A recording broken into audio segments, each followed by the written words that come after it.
A ver. Luego vamos a revisar también la parte del trabajo que les envié, que era algo tan simple como una comparativa en los resultados que arroja utilizando una herramienta como Weka y la herramienta de RapidMiner. Y era simple, ¿no? O sea, en RapidMiner ya lo hicimos, simplemente había que coger el dataset de Gold y determinar el árbol que se genera para ver si una persona sale a jugar o no en función del estado del clima, del viento, de la humedad, etcétera, ¿no? Y la respuesta era bien simple, ¿no? Ambos hacen exactamente lo mismo. Lógicamente existen algunas variaciones, ¿no? El uno directamente, qué sé yo, ponía 70, mayor de 70, menor de igual que 70, el otro 70.5, algo así. O sea, pero prácticamente es lo mismo. Lo que me interesaba era que ustedes aprecien de que a veces, entre comillas, se utiliza el mismo algoritmo, pero los resultados pueden diferir en algunos aspectos. O sea, lo que interesa es también ver la matriz de confusión, que luego vamos a analizar, a ver si realmente la clasificación es la correcta o no.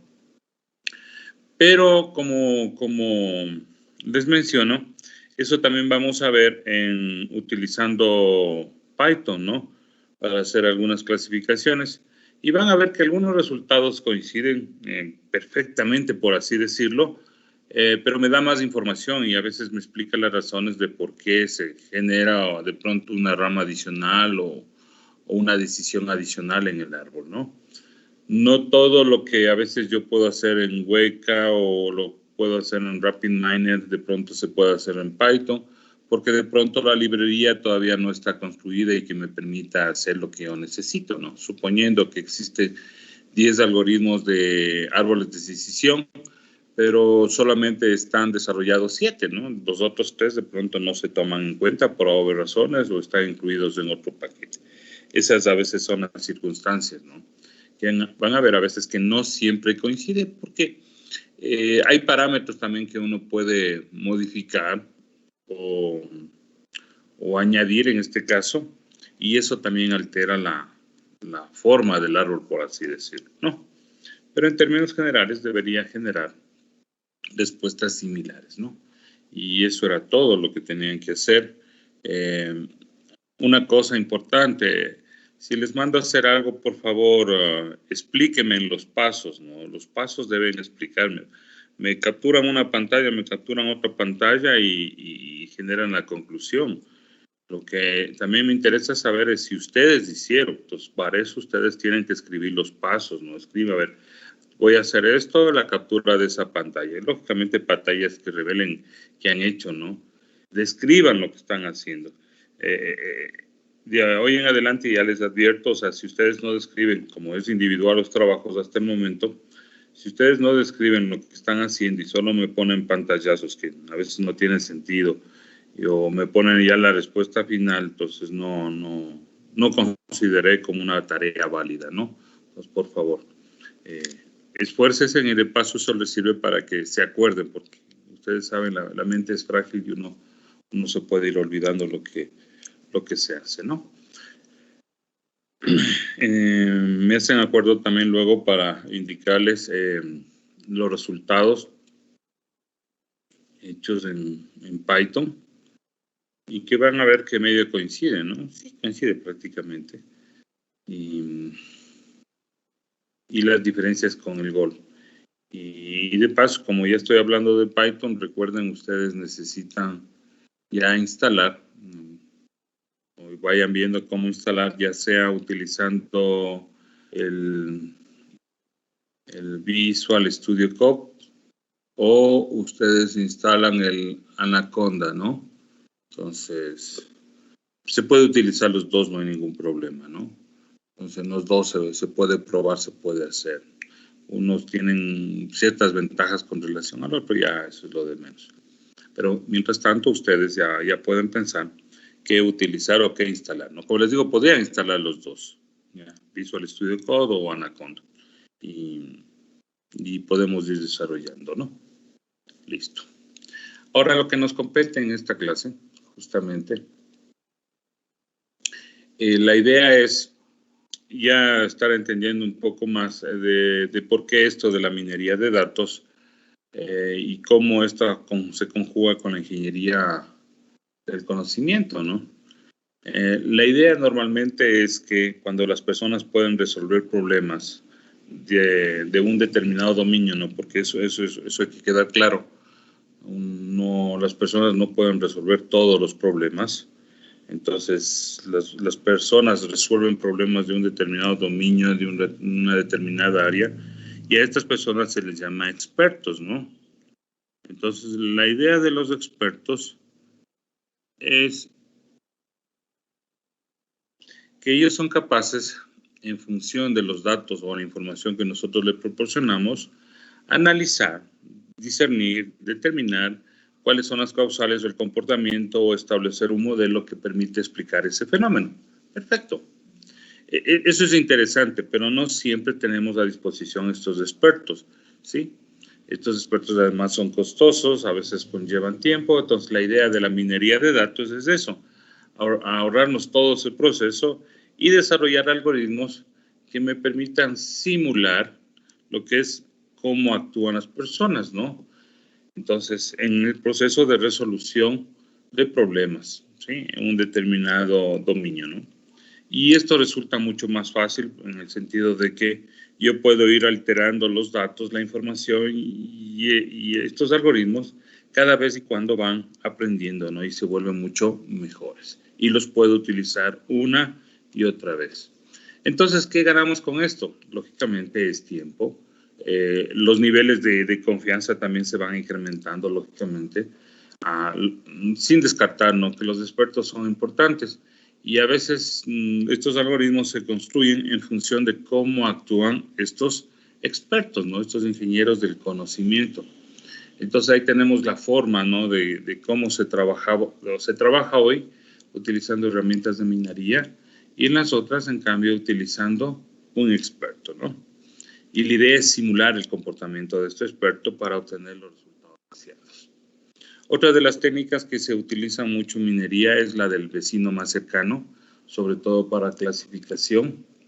Ya vamos a ver así algunas variantes de lo que es el K-means, ¿no? Que normalmente se dice. Y la idea es como está expuesta en el grafiquito de la esquina superior, ¿no? Entonces, yo debo calcular las distancias para clasificar un nuevo objeto en el grupo que le corresponda, ¿no? Y esto es en función de a quién se encuentra más cercano, como dice su nombre. Y en otras palabras sería con quién tiene más afinidad. En otras palabras sería con cuáles comparte características comunes, ¿no? Entonces, con aquellos que tienen características más comunes o tienen más relacionadas, a ese grupo debería pertenecer, ¿no? Y lógicamente, esto no tiene que ser subjetivo, sino más bien muy objetivo y para eso se utiliza varias técnicas, ¿no? Una de ellas es la distancia euclidiana, ¿no? Considerando que la distancia lo podemos traducir en la distancia, valga la redundancia, más corta entre dos puntos. Entonces, si yo tengo un nuevo elemento graficado como un punto y tengo 3, 5 grupos, lo que sea, yo debo determinar cuál es al grupo que tiene la distancia más corta, consecuentemente a ese grupo debería pertenecer. Ojo, no solamente es la distancia al grupo como tal, sino al número de elementos de ese grupo, ¿no? Entonces, por ejemplo, puede ser que hacia un grupo tenga distancias entre 5 y 6, pongamos, con 10 elementos de un grupo X.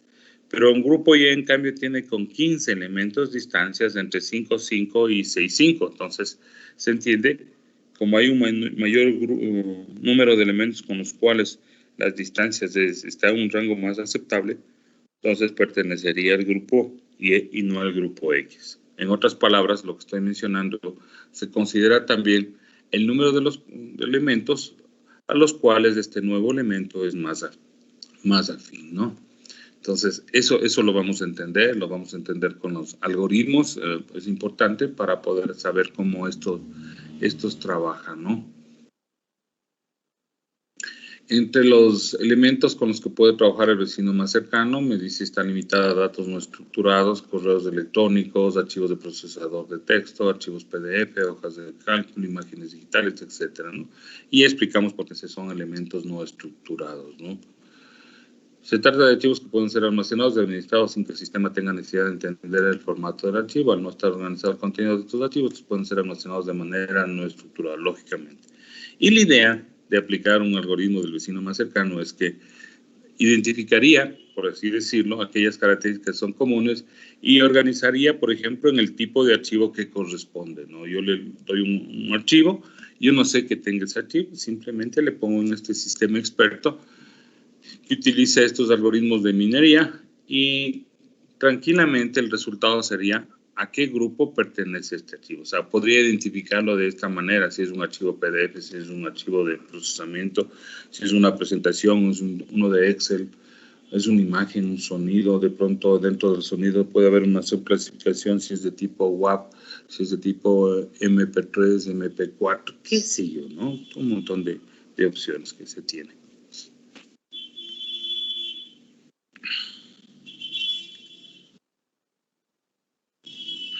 Entonces, los problemas de clasificación podríamos considerar un enfoque alternativo. Vamos a ver qué nos dice eso. Utilizando esto del vecino más cercano, ¿no? Dice, crear una tabla de clasificación que contenga todos los elementos de datos cuya clasificación se conozca. De paso, al decir que, recuerden, y voy a repetir una y otra vez porque siempre eso debe quedar claro, que cuando se conoce la clasificación, ¿sí?, significa que es aprendizaje supervisado. Vamos a ver si es cierto, luego ya cuando analicemos el algoritmo, si solo podemos aplicar a aprendizaje supervisado o si podemos aplicar el algoritmo de Cummings a aprendizaje no supervisado, ¿no? Ya vamos a ver eso. Pero en este momento me dice, si estoy hablando de aprendizaje supervisado, la idea de cómo aplicar el vecino más cercano sería la siguiente: crear una tabla con el conjunto de datos de ingresos, ¿no es cierto?, donde conocemos ya la clasificación o el resultado o lo que se llama etiqueta en RapidMiner, ¿no? O clase en Weka, ¿no? O objeto de estudio o variable dependiente, ¿no? Etcétera. Para cada una de estas nuevas instancias que deseamos clasificar, calculamos la puntuación que representa la similitud de cada elemento de la tabla con la nueva instancia, ¿no? Ahí es como decir, a ver, ¿qué características son comunes? Y de acuerdo a eso, deberíamos expresar la clasificación de la misma, ¿no? Dar una nueva instancia, la misma clasificación que el elemento de la tabla al que es más similar, ¿sí? O sea, yo voy comparando con cada uno de esos elementos y voy determinando con cuál tiene mayor afinidad. Esa afinidad se puede traducir en que tenga los mismos atributos, en este caso los mismos valores de los atributos, ¿no? O el porcentaje de acercamiento a esos atributos de muestra. Y de acuerdo a eso, darle la misma clasificación. Al decir darle la misma clasificación significaría darle el mismo resultado, la misma clase, la misma etiqueta en este caso, el mismo diagnóstico. Y luego esa instancia recientemente clasificada se lo añade al conjunto inicial con el cual estábamos trabajando, ¿sí? Es bastante sencillo, ¿no? Entonces tenemos aquí el ejemplo. ¿Se acuerdan? Que ya más o menos lo hicimos, ya tratamos y teníamos una nueva condición. Es como si fuera un nuevo paciente que tiene estos datos. El primer síntoma es sí y el resto no. Como ya vimos el árbol, ya sabemos cuál es el resultado, ¿no? Pero la idea es esto, o sea, nos vamos a esforzar tratando de hacer una clasificación basados en las afinidades. Ya hicimos un ejercicio y a veces vimos que no era muy adecuado, ¿no? Vamos a tener ciertos problemas, sobre todo con la parte de similitudes. Según el árbol de decisión anterior, nos dice que el atributo crítico y diferenciador entre tener faringitis y no y no tener alergia o resfriado es la garganta inflamada, ¿no? Entonces, si analizo eso, digo, no tiene la garganta inflamada, descarto lo que es faringitis. El asunto es ahora de determinar si es alergia o resfriado. Entonces, en este contexto, me dice que el vecino más cercano, por el número de coincidencias, recuerden, entre sí y no, es el paciente 4. Lo que nos hace concluir que el paciente tiene faringitis. ¿Sí? Pero esto nos puede dar un diagnóstico errado, ¿no? Por lo que un nuevo análisis produce el diagnóstico de alergia. Y si nosotros volvemos a los datos que teníamos acá, ya voy a ver, pues podrían revisar la tablita, ¿se acuerdan cuando comparábamos signo, etcétera? Bueno, aquí lo que estamos comparando las variaciones.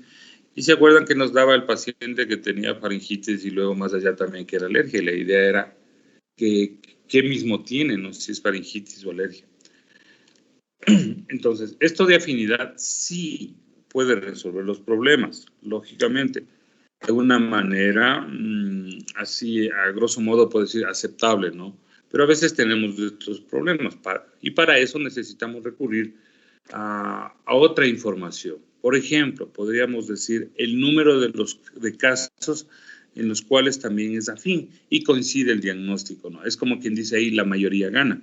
Pues resulta que yo puedo tener otro grupo de datos, así mismo les voy a comparar y veo que coinciden, ¿no? Entonces digo, a ver, ¿con cuál tiene también, aparte de elementos comunes, con cuál tiene el mayor número de casos que se parezcan? Consecuentemente, esa sería la clasificación que le otorgamos, ¿no? Pongamos que coincide con 7 casos, pero de los 7 casos, 4 tienen alergia y 3 faringitis. Entonces, nos vamos con el lado de, perdón, de alergia o resfriado, ¿no? Sería, nos vamos con el caso de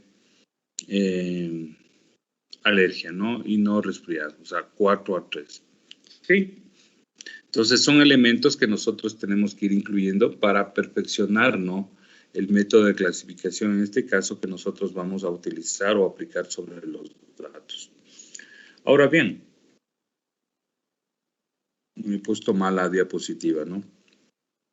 Esto es para concluir la parte del vecino más cercano, ¿no? Entonces yo tengo 2 grupos en este caso. X y Y formarían parte de un grupo por su afinidad, en este caso la distancia, y Z formaría este otro grupo por todos sus elementos en celeste, ¿no? Sobre todo por las distancias. Entonces, en marco tengo estos 2 grupos. Ahora tengo un nuevo grupo K, perdón, un nuevo elemento K, que está en rojo. Entonces yo debería determinar las distancias. Y de acuerdo a eso, como vemos, la distancia más corta es a Y.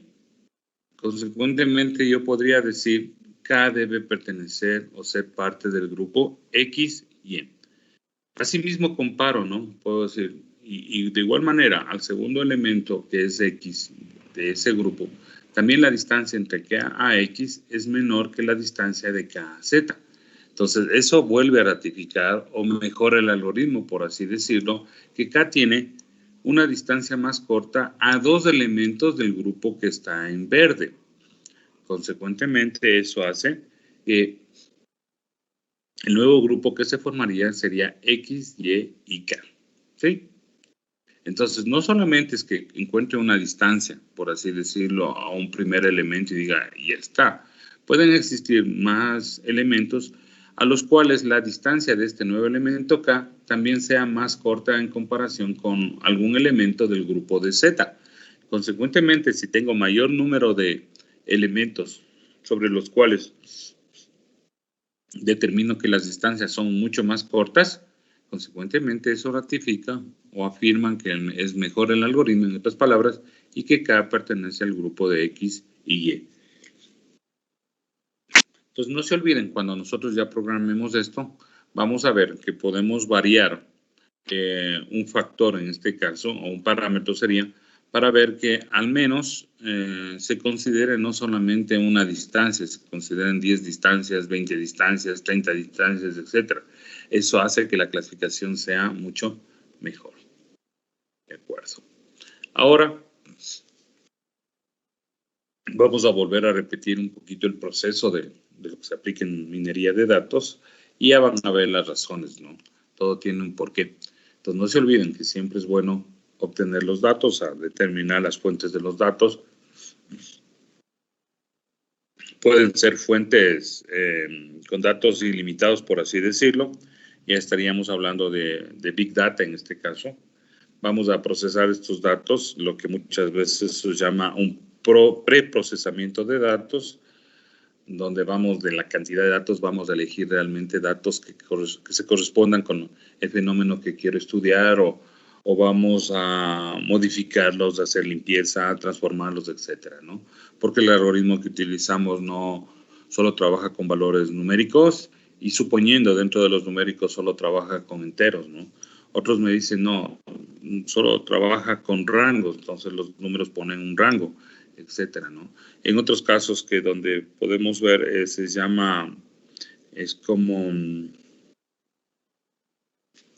reducir la complejidad del dato en el sentido de que yo tengo dos datos, ¿no? Para generar un resultado, pero son dos atributos, no son solo dos, son atributos. Donde, qué sé yo, el uno trabaja en miles, en la unidad miles, suponiendo en algo, o sea, y en otro trabaja en milímetros. Hay una distorsión, ¿no? El uno va a ser como un valor de 5.700 y el otro tiene 0.14, otro dato tiene 1.2 y el otro 7.800. Entonces, es difícil comparar eso, ¿no? O sea, entender la relación que existe. Entonces, hay una forma de reducir esta complejidad para entender los datos y hacemos que los datos que tienen 0.72, pongamos 1.5, 1.205, se transforman a valores manejables, qué sé yo, subiría a 4, a 5, qué sé yo, y los de 5.000, 7.000, así mismo, en cambio, se reducirían, y se reducirían, por ejemplo, a 3.5, 4.5, qué sé yo, ¿no? Entonces, comparar entre 3 y 4.5, entre 2.5 y 5, resulta mucho más claro, ¿no? Desde el punto de vista del análisis. Entonces, eso también tenemos que ver y eso se hace en la etapa de procesamiento de datos o preprocesamiento de datos. Luego modelamos esos datos, o sea, escogemos el modelo que mejor se adapte en función de lo que yo necesito, ¿no? Si voy a hacer estimación, si voy a hacer clasificación, si voy a hacer clusters, si voy a hacer análisis de afinidad entre objetos, lo que se llama análisis de mercado, etcétera, para establecer relaciones. Y también va a depender del tipo de datos, ¿no? Si son solo numéricos, si son nominales, o sea, etiquetas, ¿no? Si no, soltero, casado, educación primaria, educación media, educación superior, etcétera, ¿no? Entonces, eso hay que ver. Luego, también eso es importante, cómo interpretar y evaluar los resultados. Realmente esa clasificación, suponiendo está correcta, cuál es el porcentaje de aciertos que tuvo ese algoritmo, o sea, el 90%, el 95%, el 60%, etcétera. Si es hasta el 70% o 80%, pongamos, no me sirve. Yo estimo que debería ser más del 90%, si es posible, entre el 95% para arriba, etcétera, ¿no? Entonces, otra también necesito afinar el algoritmo, etcétera, ¿no? Y ver si ese resultado, en este caso, corresponde a lo que yo estoy deseando clasificar, ¿no? Entonces, yo podría coger otro conjunto de datos nuevos y ver cuáles son los resultados y también ver el porcentaje de aciertos que tiene ese algoritmo. Finalmente, reportar los resultados, lógicamente, y aplicar ese conocimiento útil que se ha generado, ¿no? Y eso es importante, o sea, aplicar lo nuevo que yo estoy aprendiendo. Este gráfico ya lo vimos. Entonces, es un primer paso, la adquisición de datos. Como les decía, va a haber, a veces vamos a trabajar con datos muy pequeñitos, ¿sí? Como hemos hecho un ejercicio con 10 pacientes, ¿no? Apenas 5 características o 5 atributos, como ustedes quieran llamarlo, y un resultado. A veces pueden haber datos cientos de miles con 50, 100, 200 características y el resultado puede ser en varias variables, por ejemplo, lo que se llama análisis multivariante. Entonces, las cosas van cambiando, no se van complicando y de acuerdo a ello yo debo actuar de una u otra manera, ¿no? Entonces, a veces puedo tener un montón de datos y de pronto no, la mayoría no son datos significativos, entonces yo hago un proceso primero de filtrado, ¿no? Escoger cuáles aquellos datos que realmente me sirven, ¿no? Y cuáles debería descartar. Entonces existen 4 métodos de adquisición de datos. Lógicamente los datos se encuentran en un data warehouse, en las bases de datos relacionales. También podríamos incluir las bases de datos no relacionales, que a veces, bueno, luego les explico, ¿no? Archivos planos, hojas de cálculo, donde muchas veces tenemos esos elementos, archivos tipo texto, se puede decir. Y acceder a servidores en un entorno distribuido, que muchas veces eso lo hacemos cuando tenemos datos compartidos y que de pronto alquilamos un servicio de nube para hacer análisis. Ahí que van a ver que se tiene un montón de datos sobre los cuales nosotros podemos trabajar y afinar o aprender esto de selección de algoritmos o aplicación de algoritmos para aprender o tener nuevo conocimiento. No me voy a demorar mucho aquí porque ya ustedes lo manejan. Pues los almacenes de datos, ya saben, son repositorios donde reciben toda la información que tiene una empresa. Ahora, este repositorio puede ser un simple consolidado de la información o es un repositorio basado en una estructura multidimensional, lo que nosotros hemos hecho para un análisis y toma de decisiones posterior, ¿no? Lo ideal de esto es que una vez que, y eso ya sabíamos, que una vez que están cargados los datos en este almacén, este data warehouse, estos datos se vuelven solo de lectura y no están sujetos a cambio. Sí. ¿Y por qué eso? Porque recuerden, esos datos que yo almaceno, su origen es en hechos, o sea, en acciones que han pasado dentro de la organización, producto de una operación, de una compra, de una venta, etcétera, ¿no? De una contratación, de un despido, de una devolución de un producto, etcétera. Son cosas que han pasado, positivas o negativas para la empresa. Consecuentemente son verdades, ¿no? Eso sí pasó aquí y eso se almacena tal como está allá, ¿no? Entonces, ese es el pequeño procesito que hemos hecho. Cierto, también tenemos que ver si nos metemos a SQL Server y generar algún aspecto de minería, ¿no? Todo a su tiempo. Eso no se demora mucho. Entonces, así mismo yo podía coger los datos directamente de mi sistema operacional o lo mejor de un data warehouse, hacer el propio procesamiento, aplicar un modelo de minería o seleccionar ese modelo el que más se ajuste, interpretar y evaluar. Si no considero que está bien, que me faltan datos o están demasiados, entonces volvería a seleccionar nuevos datos y ya con los resultados conformes simplemente genero mis reportes y aplico dichos resultados, ¿no? Bastante simple. A ver, esto no...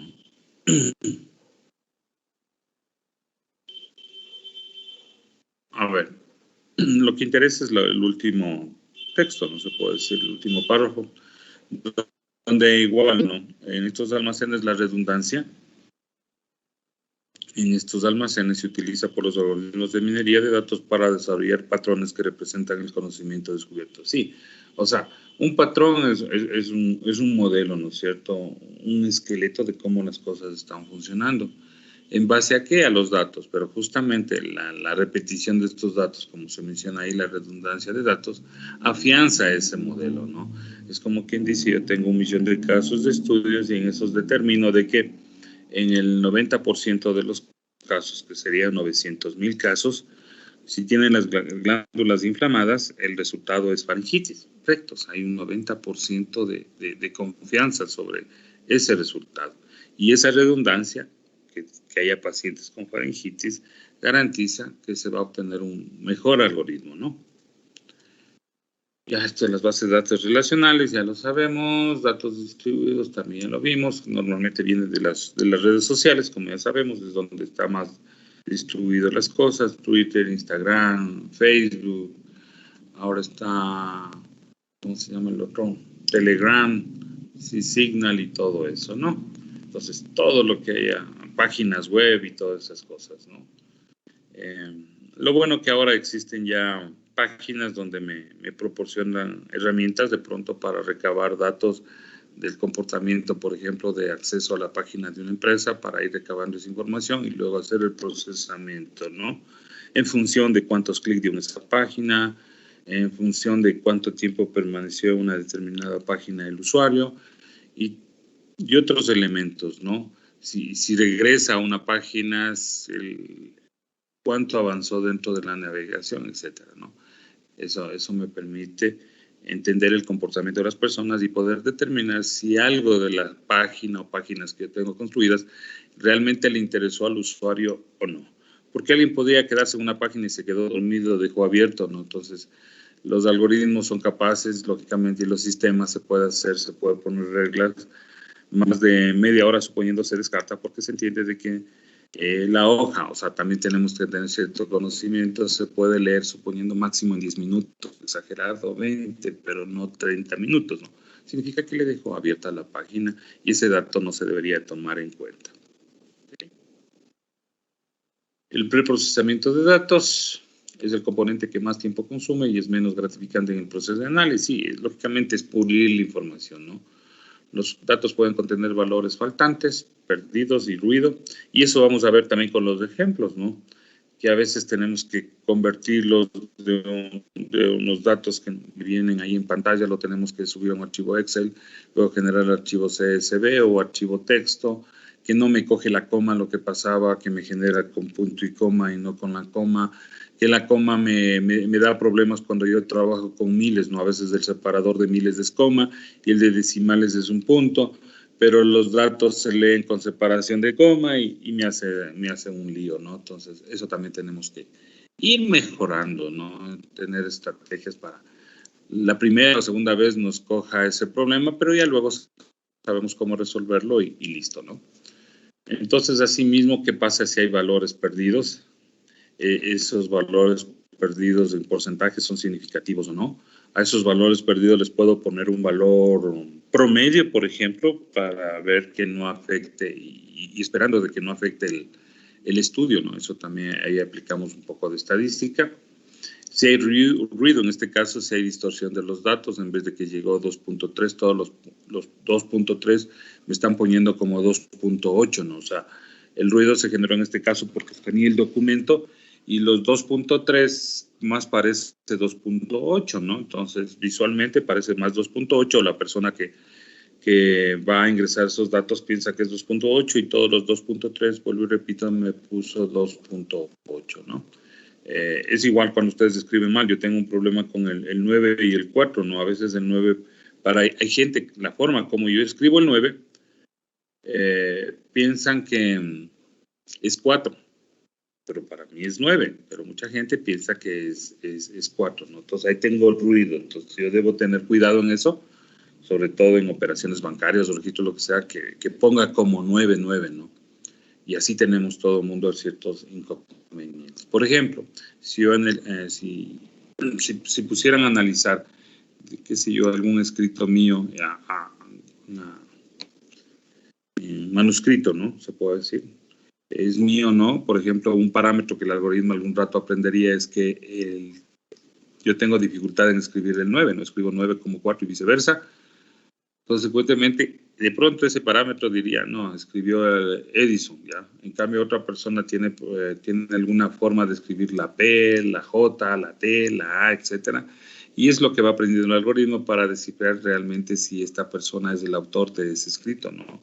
Es TextMini. Y no solo eso, ¿no? Sino es las palabras que utiliza ese autor. Entonces, eso también le da al algoritmo información para saber si es justamente esa persona el autor original, ¿no? Y la forma como combina esas palabras, etcétera. Como ustedes ven, existe una serie de posibilidades que un algoritmo de TextMini va a analizar o va a tomar en cuenta para poder generar un resultado y ese resultado sea acertado, ¿no? Finalmente me dice que una de las tareas básicas del preprocesamiento consiste en examinar el grado de correlación entre los pares de atributos numéricos de entrada. Ojo, pares de atributos numéricos, ¿no? Entonces, la correlación, en este caso, no se genera entre atributos de etiqueta, ¿no? O nominales. Entonces, siempre deberían ser valores numéricos. Pero igual, como les mencionaba, si yo tengo valores nominales, yo podría darle esos valores nominales valores numéricos, ¿no? Azul 1, amarillo 2, rojo 3, etc. Y luego puedo establecer un análisis de correlación, ¿no? Entre colores e ingresos, suponiendo en una persona, porque ya son valores numéricos. Puede ser que el color defina los ingresos de una persona, suponiendo, ¿no? Ya. Entonces no hay ningún problema. Entonces nos toca hablar del coeficiente de correlación. Ya vamos a ver también cómo hay que saber cómo se calcula eso, no es nada del otro mundo, y cómo lo podemos aplicar, etcétera, ¿no? Y recuerden que tenemos que aplicar algoritmos de correlación también para hacer estimaciones, ¿no? Que es lo que interesa. Entonces, el coeficiente de correlación, designado por R para una muestra o ρ para una población, ¿sí?, mide el grado de asociación lineal entre dos atributos numéricos. Por eso es una asociación no lineal. ¿Qué quiere decir eso? Recuerden cuando graficamos dos variables, ¿no?, con dos atributos, es lo que se llama un diagrama de dispersión. La idea es tratar de conseguir una ecuación, en este caso una línea recta, que atraviese por estos valores o estos puntos graficados y que me permita hacer una estimación del siguiente valor dado una determinada entrada, ¿no? Por ejemplo, años de experiencia con sueldo que va a ganar, ¿no? Entonces, en función de los años, yo puedo generar un pequeño cuadrito y grafico y genero esta línea, ¿no? Esta línea de regresión. Y luego voy a otra persona, le digo, a ver cuántos años de experiencia, y le puedo estimar cuál es el sueldo que esta persona va a ganar, ¿no? Por ejemplo, por así decirlo. Pero lo interesante de estos coeficientes de correlación es que va a permitir determinar qué variables realmente están correlacionadas y no correlacionadas, ¿no?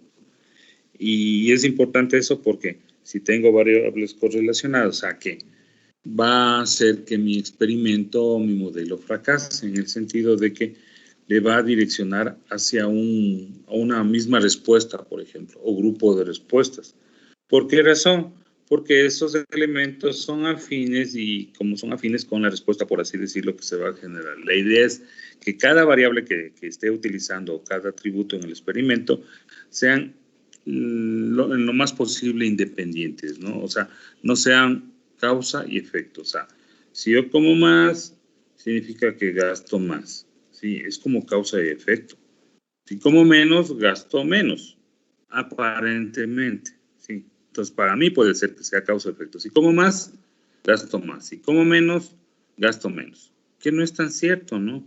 Recuerden que las personas que se someten a un régimen de dieta, les dice, usted debe comer mayor número de veces en el día, ya no debe comer solo 3, debe comer al menos 5 veces, chuta. Pero va a comer poquito. Ya, entonces voy a gastar menos, entre comillas. Pero resulta que lo que le manda a comer es un montón de cosas que sumado cuestan más que la comida que él normalmente comía. ¿Sí? O sea, come menos, pero gasta más. Entonces ahí viene un parámetro que está sujeto esta persona a un régimen de dieta, ¿no? Entonces eso hay que considerar y tiene correlación con el gasto en este caso, ¿sí? Entonces este coeficiente de correlación asume valores entre -1 y 1, ¿sí? La correlación positiva significa que dos atributos aumentan o disminuyen al unísono. Ejemplo, la altura y el peso son dos atributos que muestran una alta correlación positiva. O sea, la lógica me dice que si yo aumento de altura, o sea, de tamaño, lo que sea, obligado tengo que aumentar el peso. Entonces alguien puede decir, en términos, hay personas que mientras más altas son, se vuelven más flaquitos y pesan más, sí, o sea, pero es por razones de crecimiento. Pero ya una vez que como si se normaliza este crecimiento, van a ver que la persona también requiere necesidad de mayor alimento y consecuentemente incrementa su peso. La tendencia siempre es aumentar el peso. Igual, cuando las personas se casan, ustedes han visto, analicen, siempre se engrosan, sobre todo los hombres y también las mujeres, ¿no? ¿Sí? Como se vuelven a veces más sedentarios, etcétera, hay otras condiciones también. Entonces, las personas tienden a ganar peso. Y eso se da también desde un punto de vista, mejor dicho, desde cierta edad, no se puede decir. Entonces las personas comienzan a ganar peso, otras no, lógicamente, pero la mayoría esa es la tendencia, ¿no? Entonces es una correlación positiva. si los dos factores aumentan o los dos factores disminuyen. ¿Sí? Y la correlación es negativa si un atributo aumenta y el otro disminuye. En este caso, la edad y la velocidad de carrera muestran una alta correlación negativa, ¿no? Lógicamente, a mayor edad, yo puedo correr o corro a menos velocidad que cuando era joven. Entonces, va la correlación inversa o negativa que se dice. Mientras más años tengo, soy más lento. Ahora, alguien también puede decir, pero mi hijo a los 14 años corría, qué sé yo, a 20 kilómetros por hora, ahora tiene 16, ya corre a 25. Sí, hay una etapa de evolución del crecimiento del cuerpo, pero pasados ciertos años existe un decrecimiento de las condiciones físicas. Entonces nosotros tenemos que considerar esas etapas de desarrollo, ¿no? Entonces, en cierto punto, cuando el muchacho es joven, hasta los 25 años, por ejemplo, siempre existe la posibilidad, o es una correlación positiva, más edad, más velocidad, o sea, el cuerpo se engrosa, más fuerte, etcétera. Pero ya llega a los 30, suponiendo, comienza un declive. Entonces, mientras más años tenga, menos velocidad. Y ustedes lo ven en los futbolistas, que es el caso que más manejamos, ¿no? Los años no pasan en vano, siempre en los deportes, a mayor edad, el rendimiento va decayendo, ¿no? En unos de menor curva de decaimiento, otros en cambio es una curva muy pronunciada, se puede decir, ¿no? Ahora, si R está cerca de 0, los dos atributos no están linealmente correlacionados, son atributos independientes, que es lo que me interesa determinar, ¿no? Tampoco que llegue a 0, simplemente me dice que estén lo más cerca a 0. Y si están más cerca a 1 o menos 1, implica que tienen una alta correlación. Consecuentemente, uno de esos elementos deberían ser descartados, ¿no? Porque eso, les digo, harían que mi experimento se conduzca de mala manera, o sea, tendería a comportarse en función de las variables correlacionadas que estoy utilizando, ¿no? Ya. Vamos a ver esto. Entonces, por ejemplo, la variable medida o dependiente, en este caso, usualmente se representa a lo largo del eje de las ordenadas, ¿sí? Si no existe una variable dependiente, cualquier variable se puede representar en cada eje y el diagrama de dispersión mostrará el grado de correlación, no causalidad, ojo, no es causa y efecto entre las dos variables. En este caso, tenemos un gráfico de dispersión y ustedes ven que tiende a subir, ¿no es cierto? No en línea recta, pero si nosotros lo asemejamos, diríamos de que a medida que pasa el tiempo, ¿sí?, se gana peso. Lógicamente, en el grafiquito me muestra un dato atípico, ¿no? Que me dice aproximadamente a las 18 semanas se determinó de que tiene 170 libras, por ejemplo, ¿no? Por decirlo así, que esté en libras. En nosotros era una ganancia de peso normal, se puede decir, a excepción de la tercera semana donde hubo un como desnivel, ¿no? Y luego se fue nivelando. Pero esa de 18 semanas es un dato anómalo, ¿no? Entonces, habrá que determinar qué es lo que pasó. Pero no hay ningún problema. Con los datos que tenemos, podemos ya determinar realmente la recta o la ecuación que permite clasificar correctamente, ¿no? Entonces, ahí generaríamos esa recta, que sería la recta, la que define cómo sería el desarrollo normal, en este caso, en función del tiempo, el peso que se gana, ¿no? A mayor tiempo, mayor peso. Y esa sería la línea, la ecuación lineal que determina o que me permite hacer estimaciones, ¿no? Entonces, por ejemplo, en las 18 semanas ya no debería ser el valor de aproximadamente 170, sino debería tener un valor de, vamos a ver, como 152, 153, ¿no? Eso debería ser el crecimiento o la ganancia en peso normal para este conjunto de datos que nosotros tenemos, lógicamente. Recuerden que estas curvitas se han hecho para, por ejemplo, el análisis de peso, estatura de niños, adultos, etcétera, ¿no? Pero recuerden, por ejemplo, igual para nutrición, ¿no? La idea es coger datos o coger tablas que correspondan a nuestro medio, ¿no? No es lo mismo las tablas de crecimiento para los gringos que la tabla de crecimiento para los americanos, ¿no?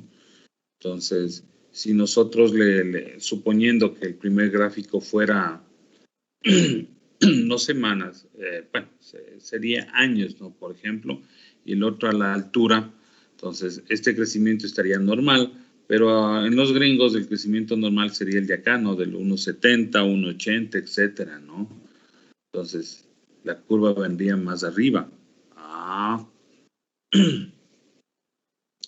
Entonces, debemos coger datos de nuestra localidad, ¿no? Por eso había los problemas, ¿no? Como antes no había esta información, iban al médico, el médico cogía estas tablas americanas y todos éramos desnutridos, todos éramos enanitos. Bueno, yo soy pequeño, pero éramos enanitos, ¿no?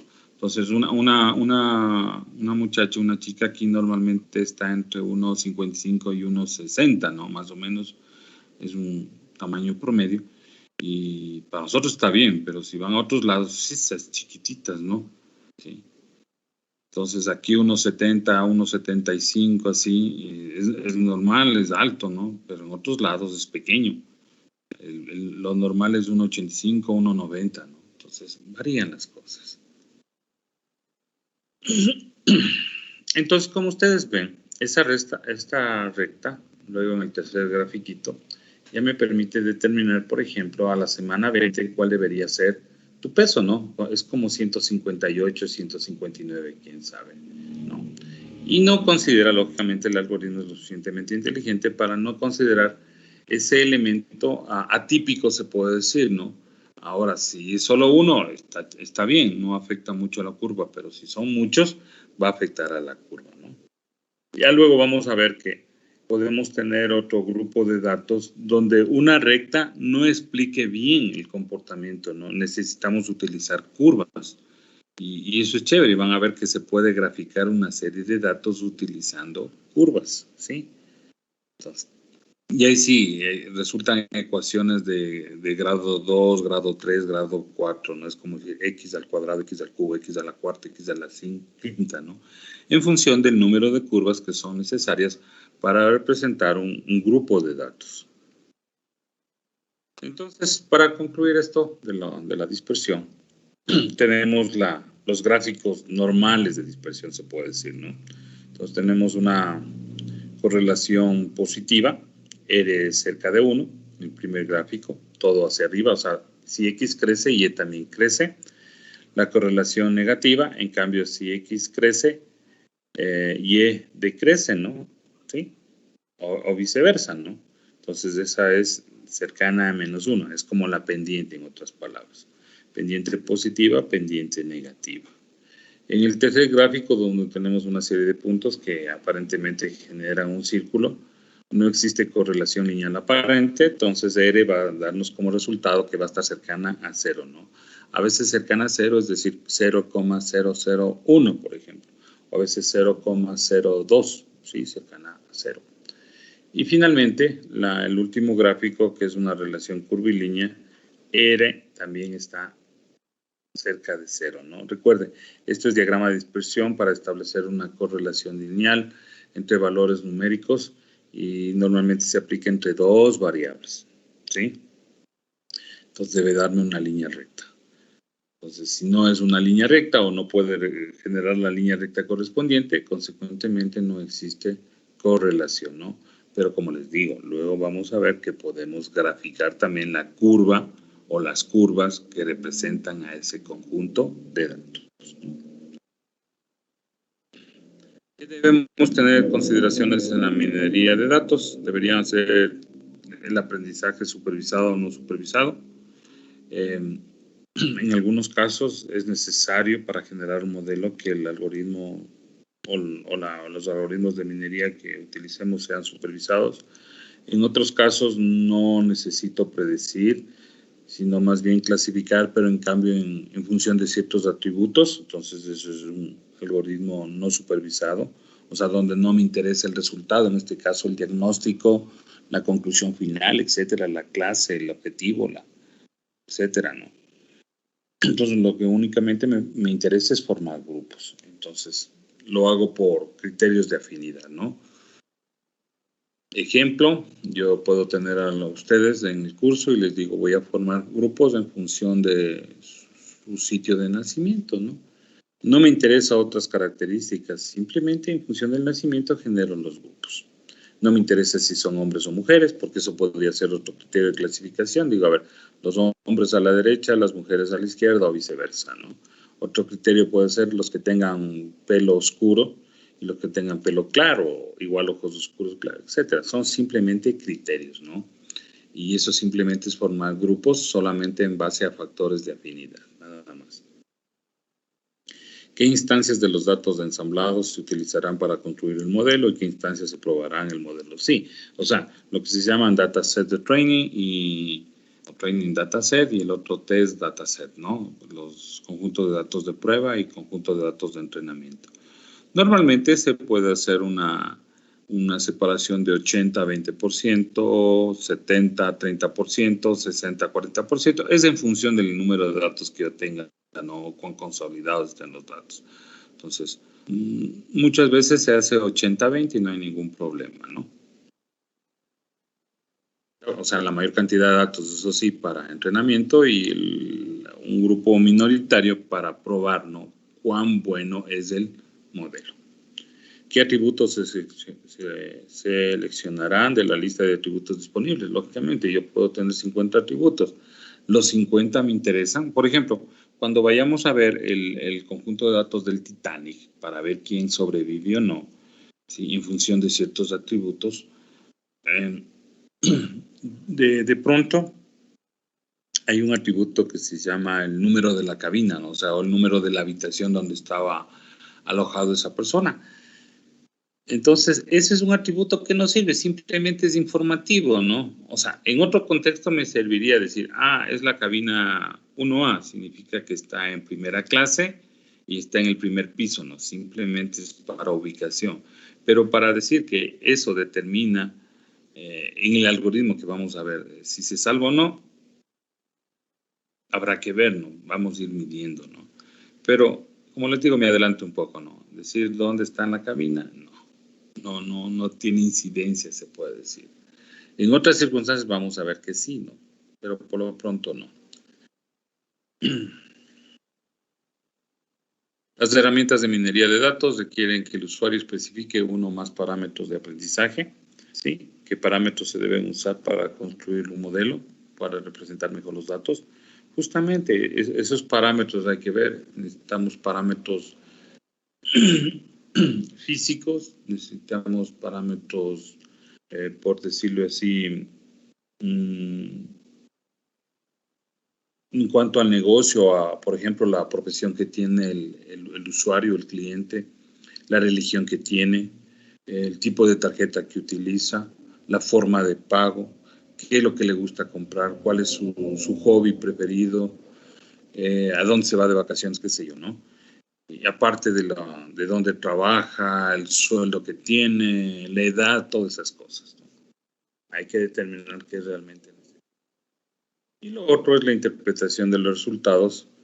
Si lo que realmente se descubrió es útil o interesante, ¿no? Entonces, o fue una perdedera de tiempo. O sea, llegué a conclusiones que ya lo sabía sin aplicar ningún algoritmo, ¿no? Ojo, a veces decir, ya lo sabía, sí, porque a veces hay comportamientos generales en el mundo, ¿no? Que no hace falta ser un genio para saber que se van a comportar de una u otra manera, o el resultado va a ser un resultado ya previsto, por así decirlo, ¿no? Alguien puede decir, a ver, esta persona es sedentaria, no hace ejercicios, come demasiado, yo sé que luego va a tener problemas cardíacos o va a tener diabetes, toma demasiada gaseosa. Sí, pero no siempre se cumplen las reglas. Ojo, lo que les decía, ¿no? Pero en términos generales, sin utilizar esto, sé que eso va a pasar. Porque va a haber casos también que sedentario, come bastante, toma mucha gaseosa y es la persona más sana del mundo, ¿no? O a veces también se dice, no, esta persona cómo conduce. O sea, es un riesgo viviente. Seguro que verás, esta persona va a chocar, se va a matar, ¿no? Y resulta que nunca le pasa nada. Pero a la mayoría sí le va a pasar por imprudente, ¿no? por la impericia que hay. Otros, en cambio, dicen, no, él conduce muy bien, respeta todo y no le va a pasar, no, y resulta que a él hay más probable que le pase, ¿no? Porque no tienen la habilidad de hacer una conducción defensiva, lo que se llama, ¿no? O sea, conduce bien, pero no defensivamente.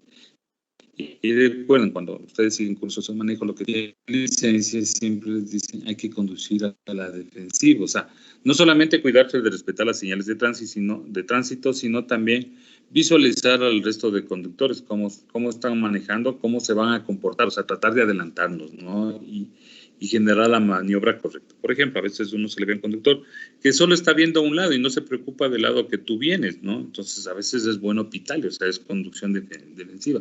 Sabes que no te va a ver a tiempo, entonces mejor le pitas o tú disminuyes la velocidad, ¿no? Entonces, es igual el peatón, ¿no? Entonces, uno ya le visualiza el peatón y ves que está indeciso en pasar, ¿no? En atravesar la calle. Y de pronto es improvisto, entonces hay que tener cuidado, disminuir la velocidad o poner luces o pitar, lo que sea, ¿no? Advertir. En este sentido.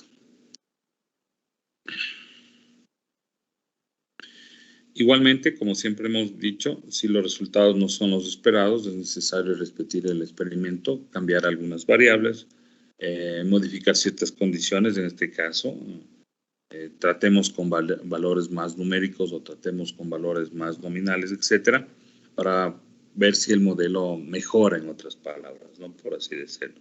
O cambiemos de conjunto de datos, etcétera, ¿no? Y los resultados, como dice, nuestro objetivo final es aplicar lo que se ha descubierto a nuevas situaciones y predecir comportamientos, enfermedades, inversiones, otorgamiento de crédito, posibilidades de riesgo, etcétera, etcétera.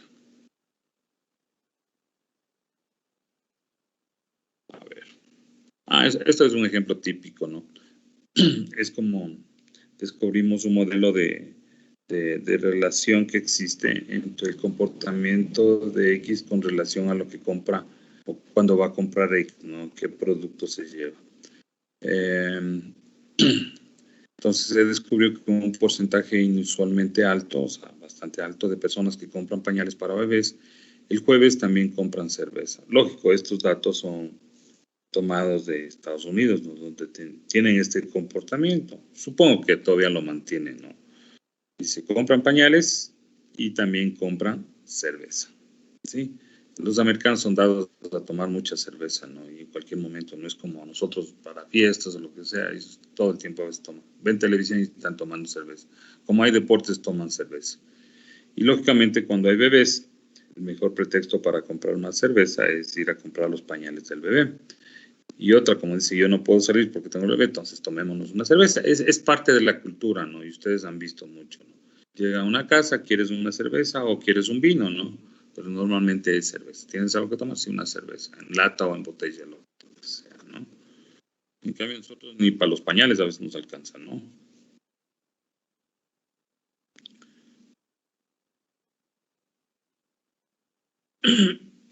Listo, ¿no? Y lógicamente, como se menciona aquí, conclusiones adicionales del experimento, es que las personas que tienen bebés ya no salen viernes y sábado, ¿no? Consecuentemente, como se quedan en casa, también dicen, nos vamos a tomar una cerveza, entonces compremos el jueves para no salir el viernes, como no vamos a salir viernes ni sábado, ¿no?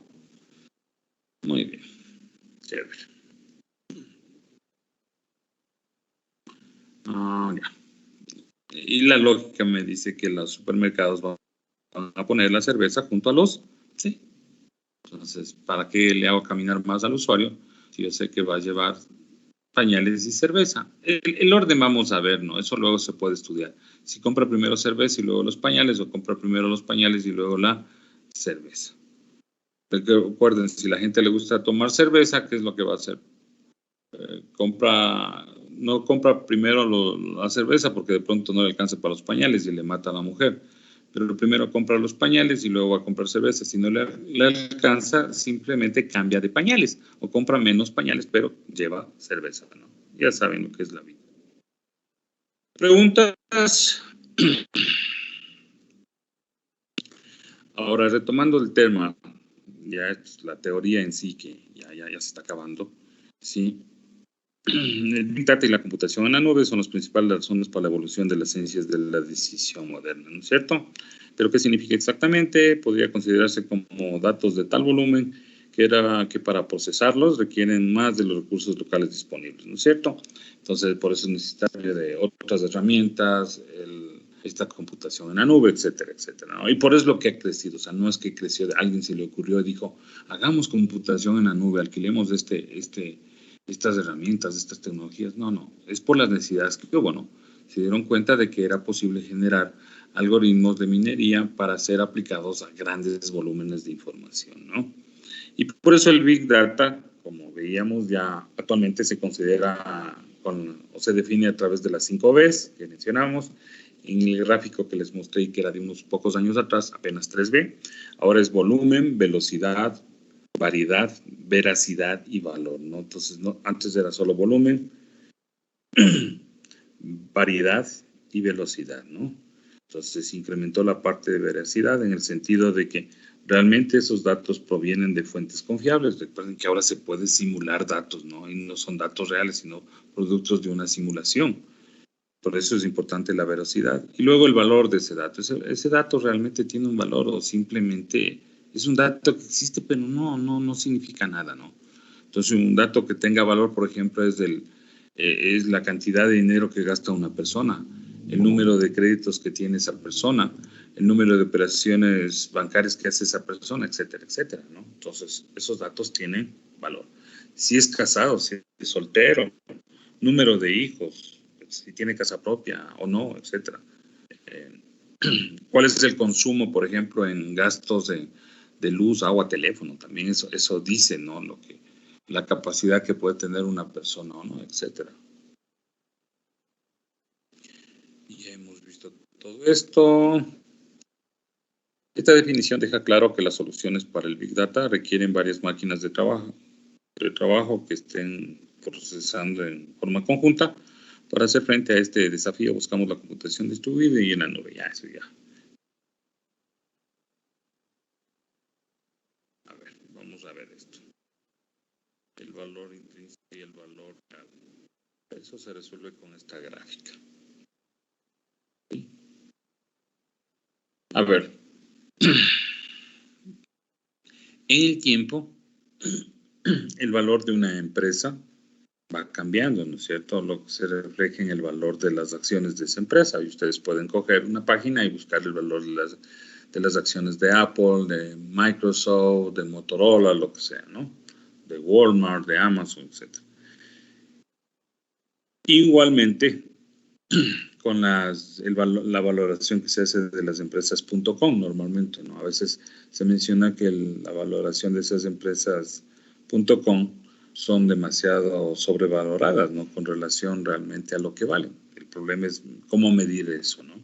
Y se pagan miles de millones de dólares por esas empresas, que algunas justifican, otras luego no justifican, o las empresas invierten para luego utilizar esa empresa o esos mecanismos para sacar luego utilidad, ¿no? Entonces, cuando nosotros generamos el valor real, hay un tipo de valor que está mencionado aquí en esta curvita negra, ¿no? Que es el precio en el mercado, ¿no? Que a veces sube, se dispara y otras veces baja. Y la idea es que, a pesar de que existan esas subidas y bajadas del valor de las acciones o de las empresas en el mercado, nosotros podemos generar una curva que realmente refleje el valor intrínseco, ¿no? Que sería como decir el valor medio en ese tiempo, el cual sería el valor base que tendríamos que apoyarnos para emprender ciertas acciones, ¿no? Lo que me interesaría es que yo tratar de invertir o comprar, en este caso, acciones cuando el valor de la acción baja con respecto a la curva en rojo, ¿no?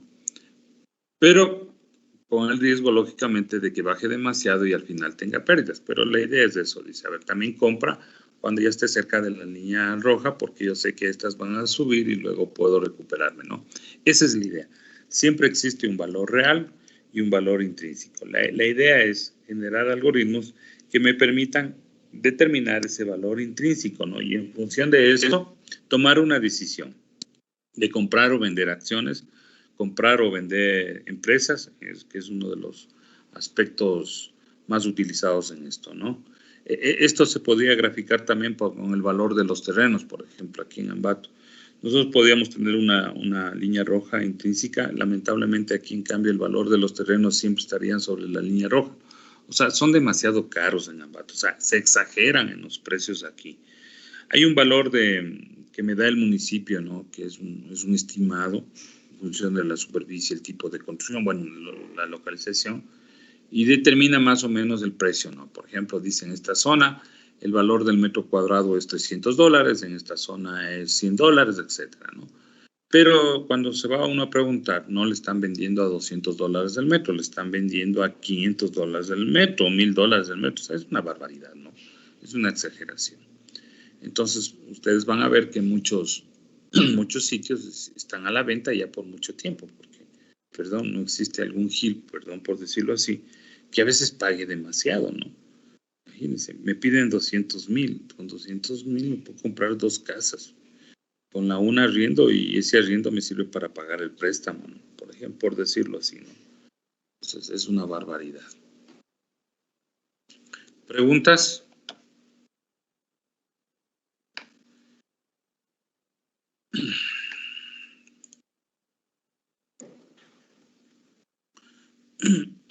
¿Qué nos toca? Vamos a ver.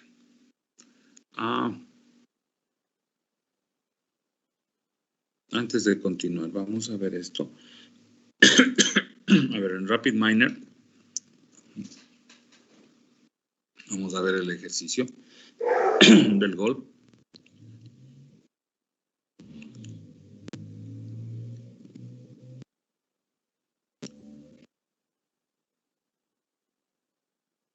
Cárgate.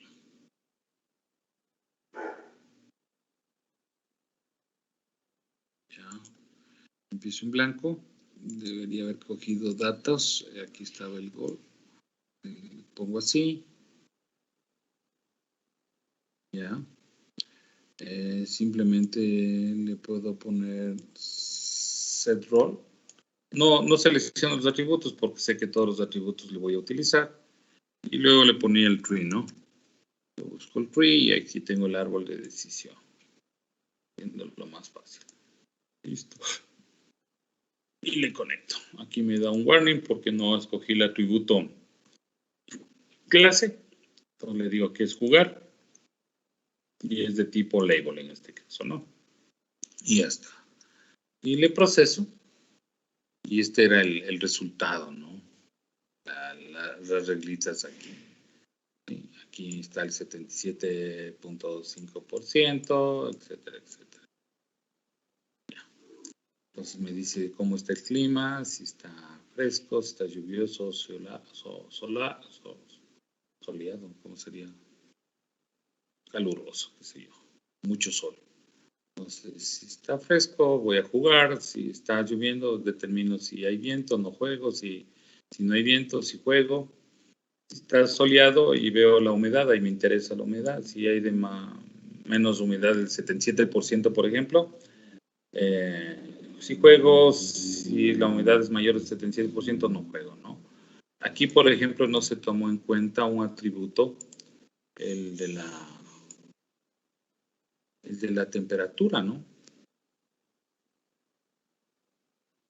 Sí. A ver, vamos a ver eso. Le puedo coger otro golpe y dar acá, ¿no? Y ejecuto. Bien, entonces aquí están los datos. Entonces yo tenía atributos, el estado del clima, se puede decir, ¿sí? La temperatura, la humedad y el viento. Pero el modelo determina que lo único que me interesa a mí es el estado, si está soleado, si está fresco o lluvioso, el porcentaje de humedad y si hay viento. La temperatura es lo de menos. De pronto puede ser que la temperatura está correlacionado con el estado del clima y consecuentemente se entiende que si está soleado, temperaturas altas, si está lloviendo, temperaturas medianas, ¿sí? Etcétera, ¿no? Entonces, eso habría que ver. Y lógicamente el play, ¿no? Entonces me salió este arbolito bonito. Como decía, ¿no? Vean, una conclusión me ponen, que en RapidMiner genera mejor el árbol más claro. Sí, o sea, pero eso no es una conclusión, es las bondades de la herramienta, ¿no? No estoy comparando herramientas. Cuando comparo herramientas, ese dato que ustedes ponen ahí está bien. Yo lo que les pido es que comparen el algoritmo, o sea, el resultado del algoritmo, ¿no? Ah, no, sí generó el mismo árbol, lo que sea, estamos bien, etcétera. No que está más bonito, que está a colores. Eso no interesa, jóvenes. No estoy comparando herramientas, por favor. Ahora con Weka. Vamos a ver.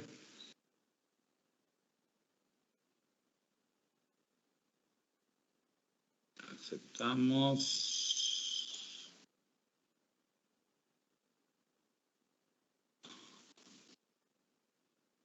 Cojo explorador. Abro el archivo. Aquí lo tenía ya creado. El gol. Aceptar. Listo. Recuerden, play, el último elemento en Weka, considera que el atributo es el atributo clase, ¿no? No se olviden de eso. ¿Sí? Ahí saben fallar. Voy a poner el zoom. Ya. No se olviden de esto. El último atributo, Weka, siempre considera por defecto que es el atributo clase. No se olviden eso. Si no es el atributo clase S y es otro que está por acá arriba, alguno de estos, ese hay que ponerle como clase en el momento que me piden el algoritmo. O aquí mismo, ¿no? O sea, inicialmente para visualizar, escojo cuál es el algoritmo contra el cual yo voy a clasificar las cosas, ¿no? Entonces, no hay problema de esto. Y ponía clasificación y les dije que escojan el árboles, ¿no? Y cojan el J48, que es muy similar. Y le puedo generar el archivo, ¿no? Vamos a usarle como entrenamiento. Ah, no le cambiemos para que vean las cosas. Y le pongo, aquí también, ¿no? Está el atributo play, que es sobre el cual voy a trabajar, es el atributo clase, ¿no? Se olvida. Inicio, y ahí me da la clasificación. Lo bueno que ya vamos a ver luego, ¿no? Es de esto. Esto es lo bueno, ¿sí? Y eso es interesante entenderlo, ¿no? Entonces vamos a ver, botón derecho, visualizamos el árbol. Y vamos a hacer feed a la pantalla y si ya está autoescale. Ya, perfecto.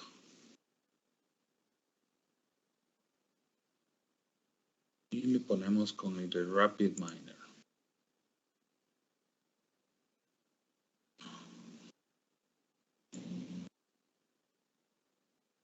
Le podemos poner, a ver, por aquí.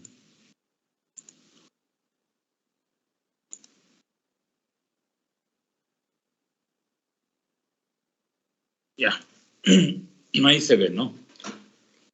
A ver, me dice si el Outlook está soleado, entonces nos vamos por este lado.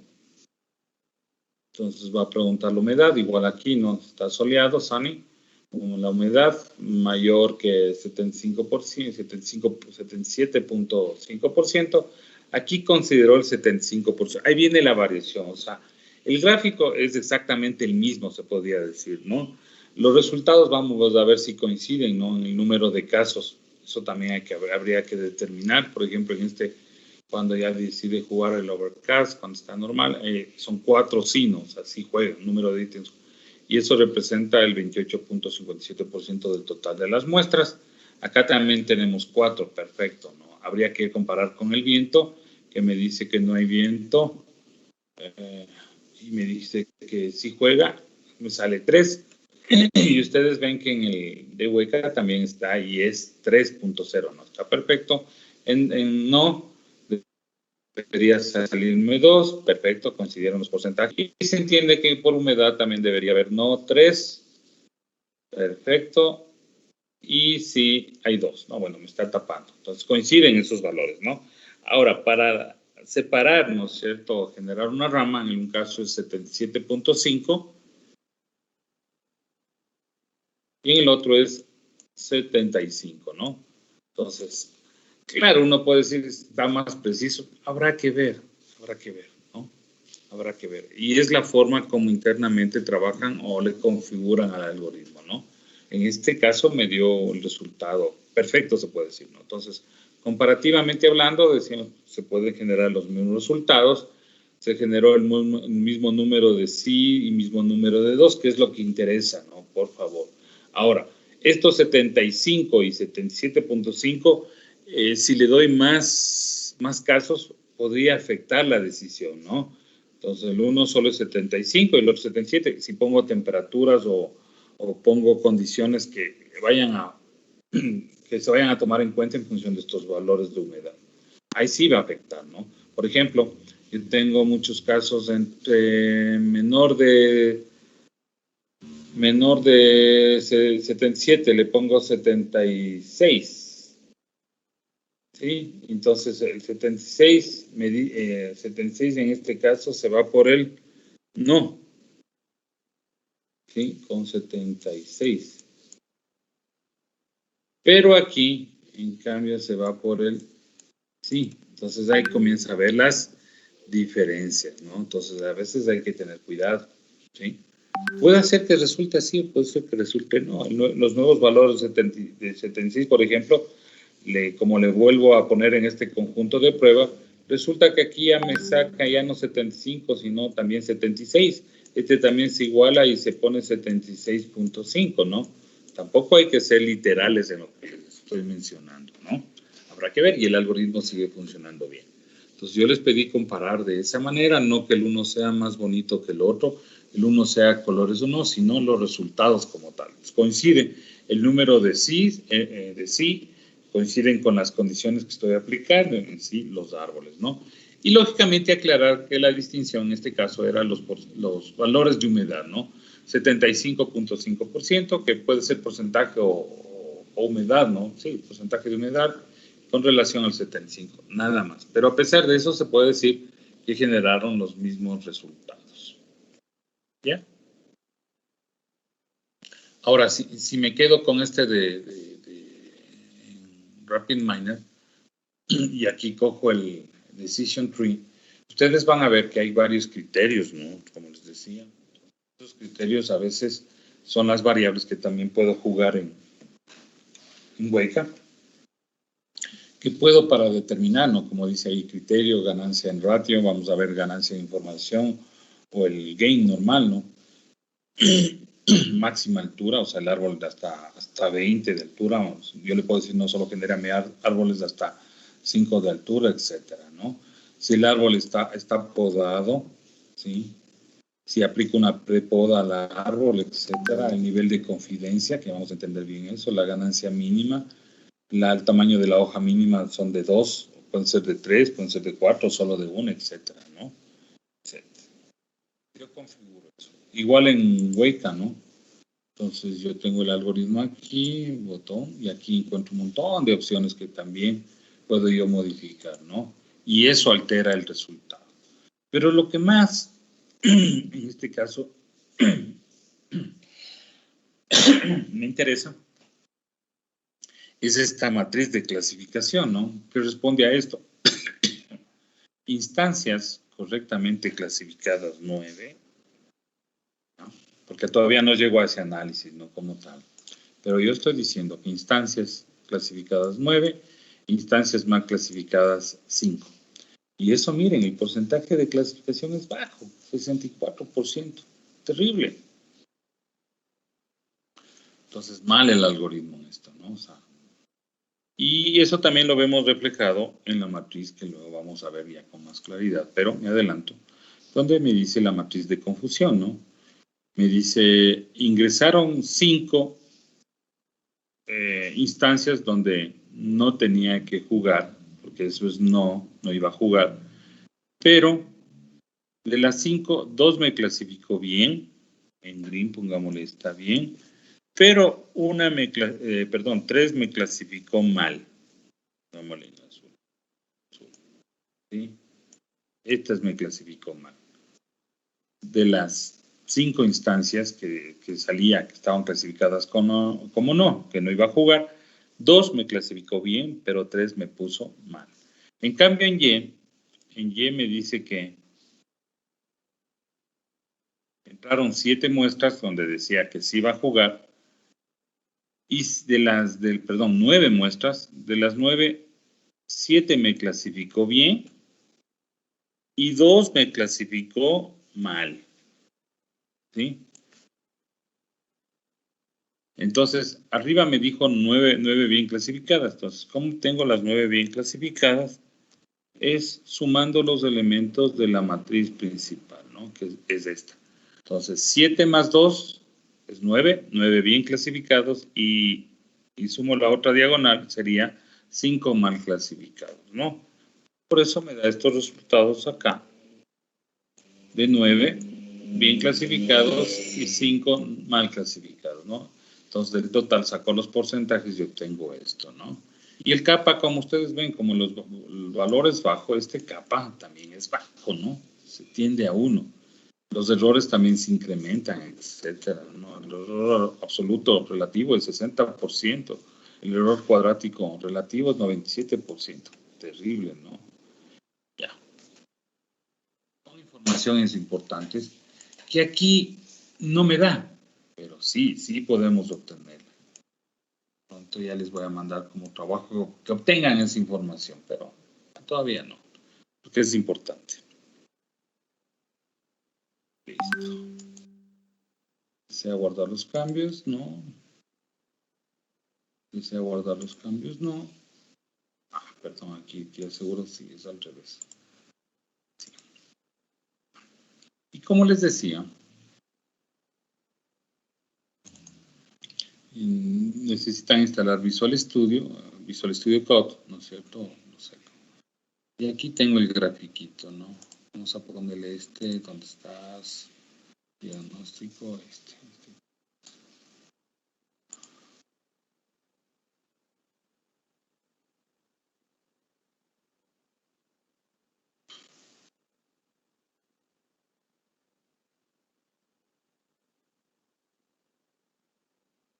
Chuta, aquí, ¿qué también ya me pasó? ¿Qué se hizo aquí? Este diagnóstico, no me interesa, tampoco me interesa.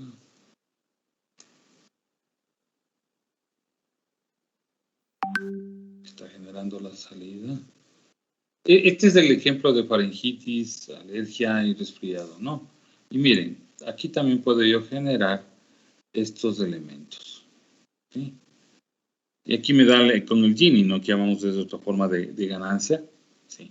Pero lo que interesa es esto, ¿no? Si la inflamación, miren, aquí se considera, es como decir de 0 a 1, ¿no? Y dice, vamos a considerar el término medio. Si la inflamación es menor del 50%, váyase por este lado. Si la inflamación es más del 50%, significa que tiene faringitis. Si la inflamación es mínima, o sea, se dan cuenta, o sea, menos del 50%, váyase por acá y pregunta si tengo fiebre. Si la fiebre es menor del 50%, es como decir falso, tú tienes resfriado. Perdón, si no tienes fiebre era alergia. Si tienes fiebre, en cambio, era resfriado. ¿Sí ve? Pues aquí también me pone el número de ejemplos. En total que se analizó 10. De esos 3 me dieron faringitis. 7 tienen fiebre. Vamos a ver si tienen fiebre. De esos 3 no tienen fiebre. Consecuentemente, es alergia. Y 4 sí han tenido fiebre. Y eso es resfriado. Entonces, todo es posible sacar, ¿no? O sea, en este resultado me queda bien. Luego hemos de analizar el del golf, a ver si me da el mismo resultado o no. ¿Sí? Pero la idea es que ustedes hagan esto, ¿no? O sea, que ya instalen y porque necesitamos probar con Visual Studio Code o con Anaconda, ¿no? Entonces, ustedes también tienen que instalar el Anaconda o el uno o el otro, ¿no? Yo les recomiendo los dos para ir probando. Uno tiene ventajas con relación al otro, ¿no? ¿Qué más me toca? A ver, la 4 es la que acabamos de ver, ¿no? Déjenme ver. Ah, no, aquí empezamos ya la 4. Perfecto.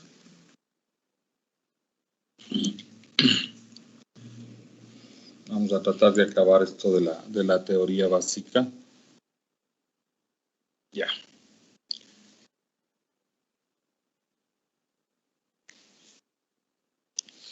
Entonces, volvemos a determinar las estrategias de la minería de datos, ¿no? Entonces, existen dos formas de generar máquinas de aprendizaje, ¿no? En base a, como quien dice, aprendizaje supervisado y aprendizaje no supervisado. Esa es la división macro, ¿no? ¿Cómo vas a aprender o cómo vas a hacer que el algoritmo aprenda, por así decirlo, ¿no? A través de aprendizaje supervisado o no supervisado. Eso se define. Entonces, el aprendizaje supervisado construye modelos utilizando atributos de entrada para predecir los valores de los atributos de salida. Fundamentales de eso, ¿no? Entonces, yo tengo atributos de entrada que vendrían a ser las variables independientes y voy a tener atributos de salida que son las variables dependientes y que se conoce como atributo clase, atributo objetivo o el resultado que yo necesito determinar, ¿no? La estimación o la clasificación que quiero hacerla en función de ese valor. ¿Sí? Entonces, recuerden, en el supervisado vamos a saber el resultado también, o sea, vamos a saber el valor de la variable dependiente, así como lógicamente el valor de los atributos que vienen a ser las variables independientes. Asimismo, me dice que muchos algoritmos de minería solo permiten un solo atributo de salida, ¿sí? O sea, un resultado. Ese resultado puede tener varias nominaciones, ¿no? O sea, está enfermo, sí o no, sería binomial o multinomial en el caso de que diga alergia, resfriado, faringitis, ¿no? No hay ningún problema.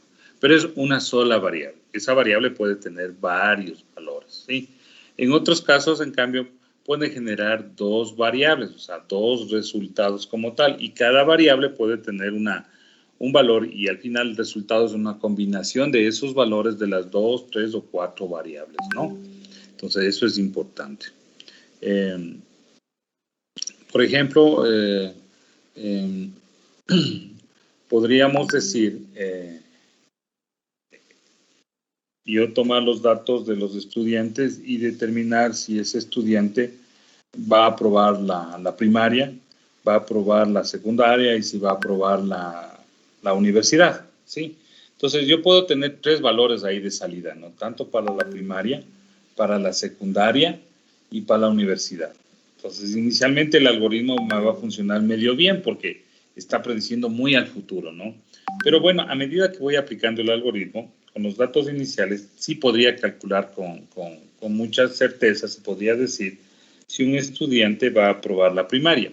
Luego de aprobar la primaria, ya es un dato más sólido, me permitiría realmente predecir si va a aprobar la secundaria. Y con los datos de primaria y secundaria es mucho más fácil predecir si aprueba la universidad, ¿no? O sea, se consolida la información. Entonces ahí estoy utilizando para la tercera salida dos salidas iniciales de aprobación de primaria y aprobación de secundaria, ¿no? Es una forma de hacer esto, ¿no? Es como quien dice también las cosechas, ¿no? Digo, a ver, yo puedo estimar si va a haber una buena cosecha de naranjas y una segunda variable que me diga más o menos las toneladas de naranjas que se van a producir este año, ¿no? Entonces, eso es un análisis multivariante. Los atributos de salida también se conocen como variables dependientes, los que veíamos, y los atributos de entrada son variables independientes. Cuando el aprendizaje no se supervisa, no existe un atributo de salida, ¿sí? Recuerden, eran los clústeres, ¿no? Cuando agrupamos, que se puede considerar la clase o la variable dependiente, sí, pero para veces cuando hago la clasificación, de pronto uno se le dice, ¿sabes qué? Esta es mi variable resultado y no le tomes en cuenta. Simplemente déjala ahí, muéstrame, no importa, pero no le tome en cuenta para la clasificación. Por lo tanto, todos los atributos utilizados para la construcción de modelos son variables independientes, ¿no? Las estrategias de aprendizaje supervisadas pueden etiquetarse adicionalmente según si los atributos son discretos o categóricos, así como si los modelos están diseñados para determinar una condición actual o predecir un resultado futuro, ¿no? Estimación o predicción, en otras palabras. De estos de los valores discretos o categóricos, cuando yo digo está sano o enfermo, Si es casado o soltero, número de hijos no es un valor discreto numérico, 1,5 no tiene 1,5 hijos, y no tiene 1, o tiene 2, o tiene 3, lo que sea, ¿no?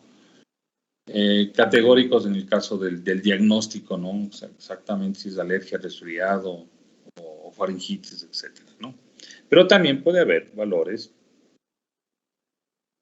no discretos o categóricos, ¿no? Pueden ser valores reales, pueden ser valores de tiempo, etcétera. Y este es el grafiquito que determina las diferentes categorías de algoritmos que yo puedo utilizar en minería de datos, ¿no? Llamadas estrategias, ¿no? Y esas estrategias definen los algoritmos. Para aprendizaje no supervisado tenemos los clústeres. Para aprendizaje supervisado tenemos la clasificación. Tenemos estimación o predicción, ¿no? Clasifico, ¿sí? Con supervisado, o sea, para ver si está sano o enfermo. Estimo si se va a enfermar o no, o tiene determinada enfermedad. Y predigo si en el futuro va a marcar un determinado número de goles, por ejemplo, ¿no? O va a romper su récord, etc. Y el otro que es el análisis de la cesta de mercado para establecer relaciones entre los comportamientos que tienen los usuarios, ¿no? Para saber qué compra qué. O sea, si compro plátanos, va a comprar pan. Si compra pan, va a comprar queso. Y si compra queso, va a comprar leche y así sucesivamente, ¿no? Para establecer esa relación. Y ya nos vamos a concentrar ahora sí en cada uno de las formas de aplicar minería y ya vamos a ir trabajando mucho más allá y entendiendo cómo funcionan las cosas, ¿no? Entonces, las tareas de clasificación tienen 3 características comunes. Aprendizaje es supervisado, siempre. Y aquí, o sea, es clasificación, aprendizaje supervisado. La variable dependiente es categórica, ¿sí? Categórica. No puede ser un valor numérico real, ¿sí? Es categórica, ¿sí? Azul, verde, rojo, por ejemplo. Pero a eso, si le queremos representarlo, podemos cambiar a números, ¿no? Números enteros, que son categorías, en definitiva. El énfasis está en construir modelos capaces de asignar nuevas instancias a una clase de un conjunto de clases bien definidas, ¿sí?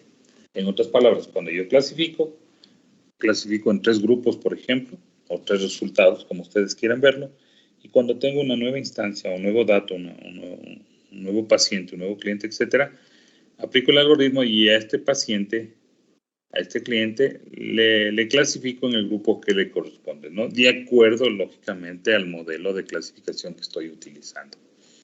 Y cada vez ese nuevo dato pasa a ser parte del conjunto de datos que yo voy a reforzar o voy a utilizar para mejorar mi modelo.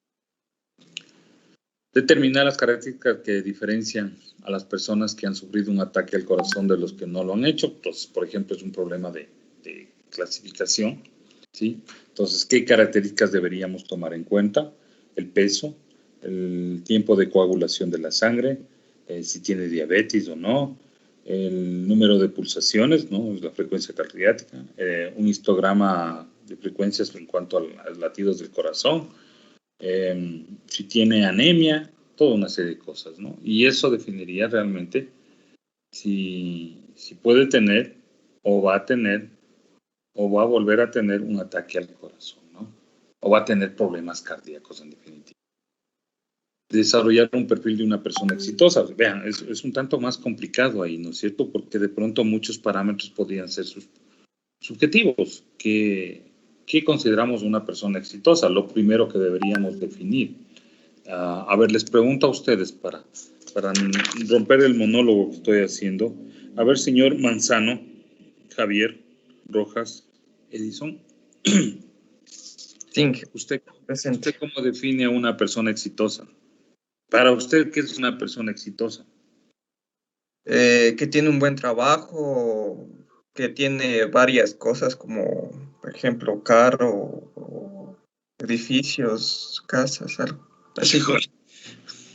Un buen trabajo, tiene carro, edificios, casas, chuta, ya, eso ya es narco. Entonces, es que alguien puede decir, vea, esa persona no es exitosa, es narco. Ya. O sea, un buen trabajo, entonces sería el principio. No, no, dime tus opiniones, de eso se trata. O sea, yo simplemente pues, estoy mencionando ciertos criterios. O sea, no porque yo te digo tú debes cambiar. O sea, son tus opiniones. Por favor, mantengamos las opiniones. Luego, a medida que me van dando otra información, yo puedo ir como puliendo esas opiniones. ¿Sí me entiendes? O sea, yo quiero que sean ustedes. Y a medida que van madurando, esas opiniones van cambiando. James.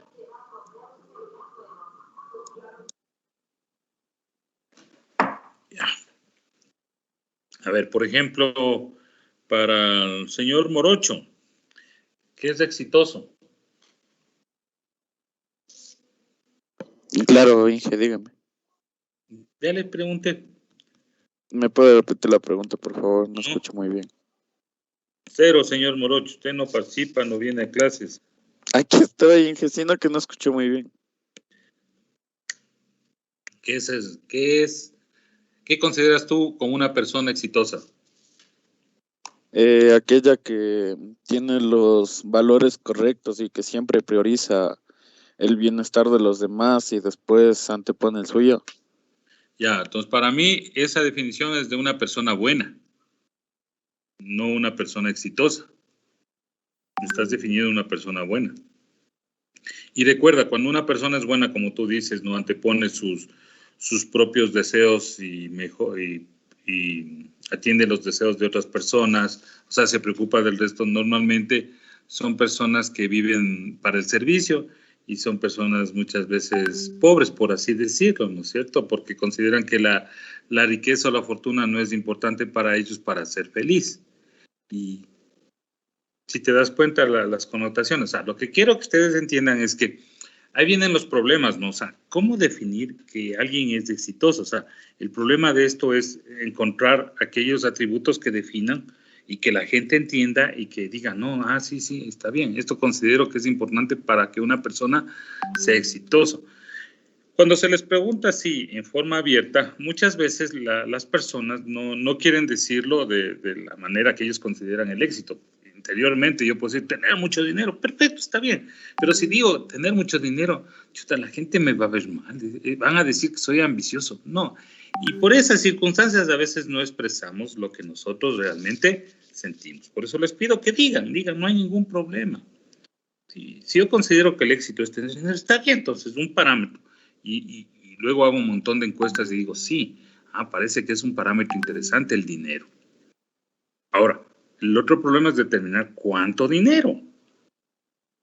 Y ese cuánto está en función, ahora sí veamos en qué nivel o estrato social se encuentra, estrato económico está esta persona, cuánto gana, en qué empresa trabaja, etcétera, etcétera, ¿no? Otro es exitoso, le dice, porque todo proyecto que empieza le funciona, tiene ganancias. Entonces, entonces número de proyectos que él ha creado, número de empresas, etcétera.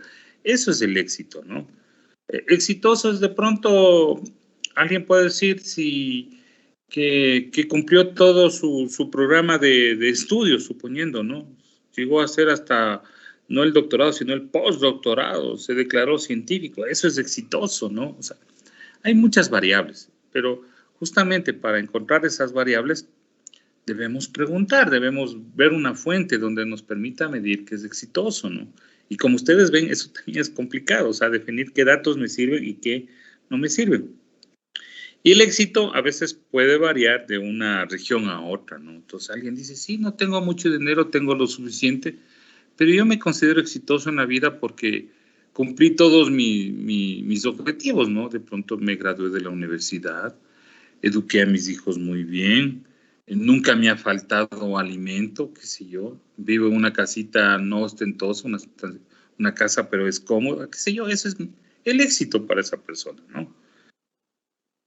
Entonces, eso es importante y por eso ven la complejidad a veces de los problemas. Y cuando hagamos estos estudios, seamos muy prácticos, ¿no? O sea, no mezclemos a veces el corazón como tal, ¿no? O sea, seamos prácticos. Olvidémonos a veces de lo que piensan los unos o los otros, ¿no? Hagamos nuestro trabajo, eso es todo. Determinar si una compra realizada con una tarjeta de crédito es fraudulenta. Sí, o sea, habrá que determinar los criterios, ¿no? Como ya les hablaba, ¿no? Uno de los criterios que utiliza, por ejemplo, el Produbanco, que es un caso que me pasó, cuando yo saqué dinero a las 5 de la mañana, porque me iba de paseo con la familia, entonces dije, de una vez voy sacando aquí dinero, entonces inmediatamente me respondieron, hubo una transacción, y nos parece que sí me pusieron ahí que no es una transacción válida, por favor notifiquen inmediatamente, ¿no? Y eso era lógico porque nunca hago ese tipo de operación a esa hora. Entonces ya más o menos el banco sabe más o menos mi horario, ya me conoce, y si hago en ese horario dice, no, él mismo es.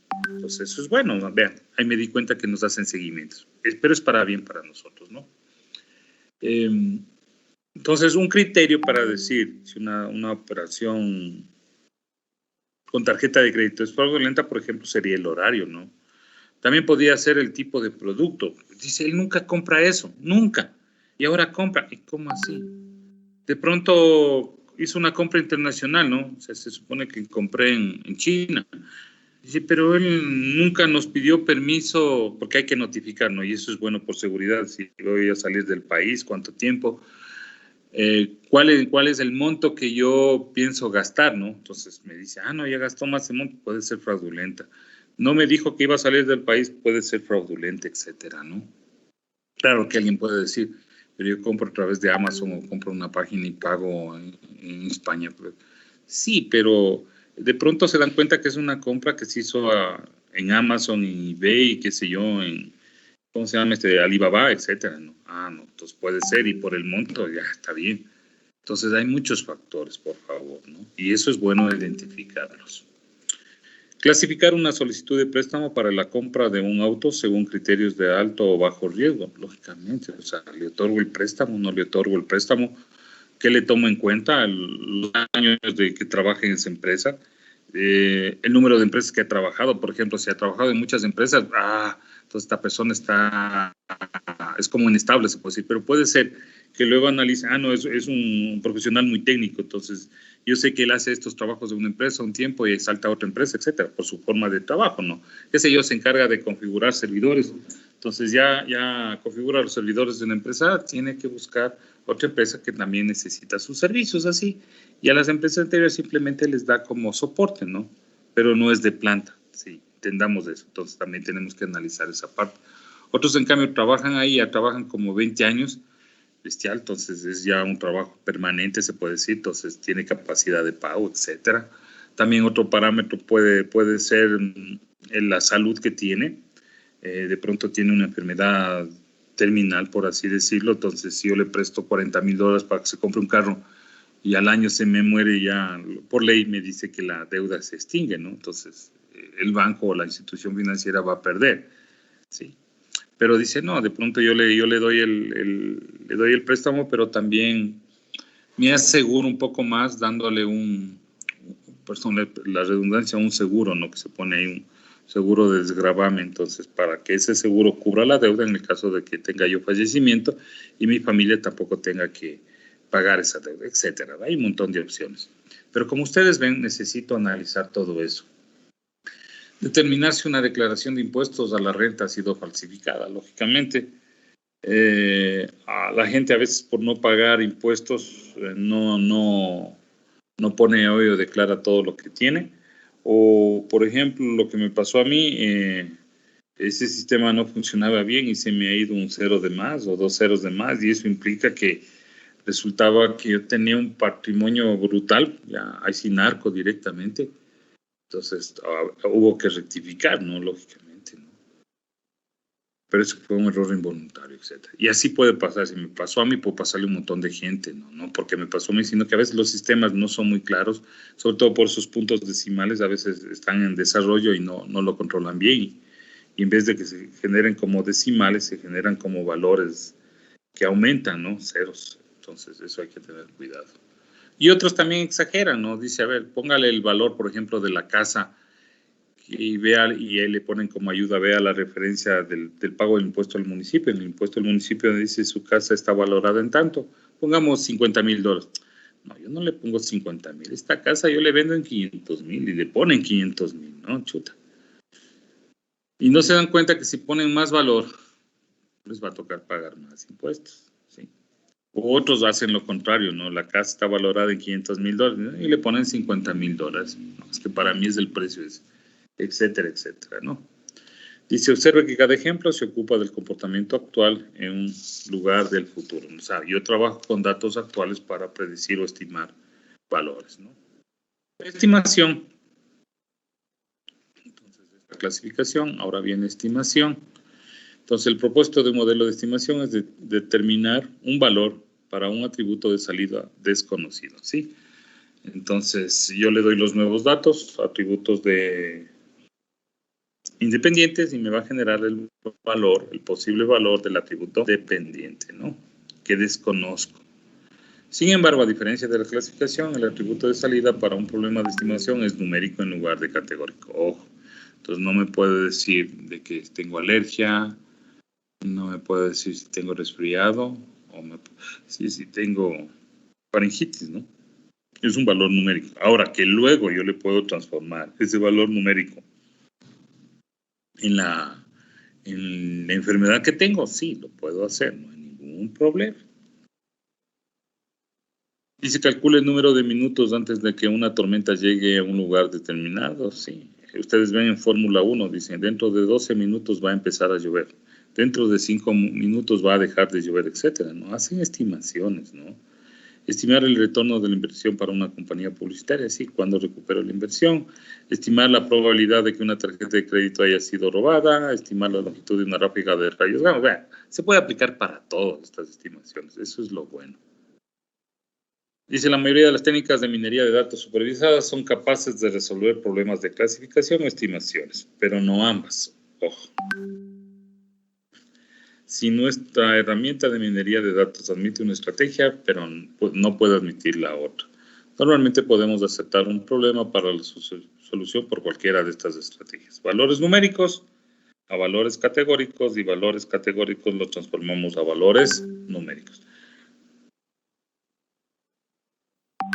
Entonces, la manera de poder combinar, ¿no?, una clasificación y una estimación, considerando que la estimación solo acepta números, entonces les transformamos los valores categóricos a números. Y en el otro caso, que solo acepta valores categóricos y tengo valores numéricos, le puedo transformar a categóricos, ¿no?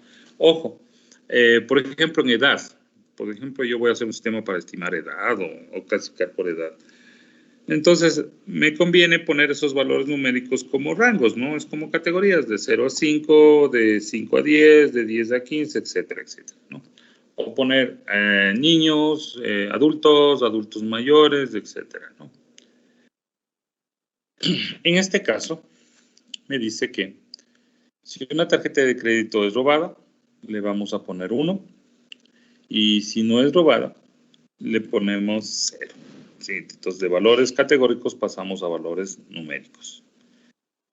Y luego le podemos categorizar, ¿no? Nuevamente, es decir, para que me salga si es improbable, probable, muy probable.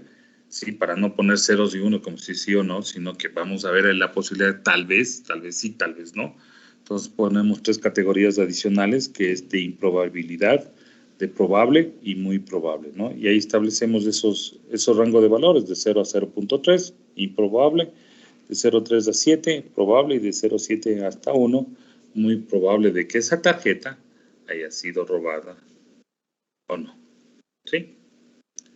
Y la predicción es determinar el resultado futuro en lugar del comportamiento actual. ¿Sí? A futuro, que esto es lo que va a pasar, esto es lo que te va a suceder. Vas a tener un ataque al corazón. ¿Sí? Te van a robar la tarjeta. Te vas a enfermar, qué sé yo, ¿no? Los atributos de salida de un modelo predictivo pueden ser categóricos o numéricos. Un ratito, me disculpan.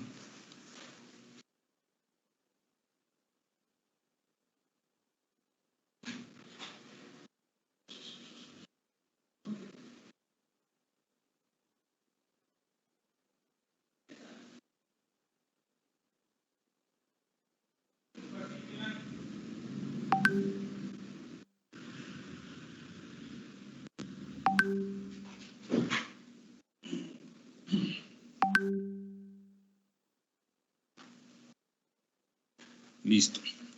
Entonces, aquí está, ¿no?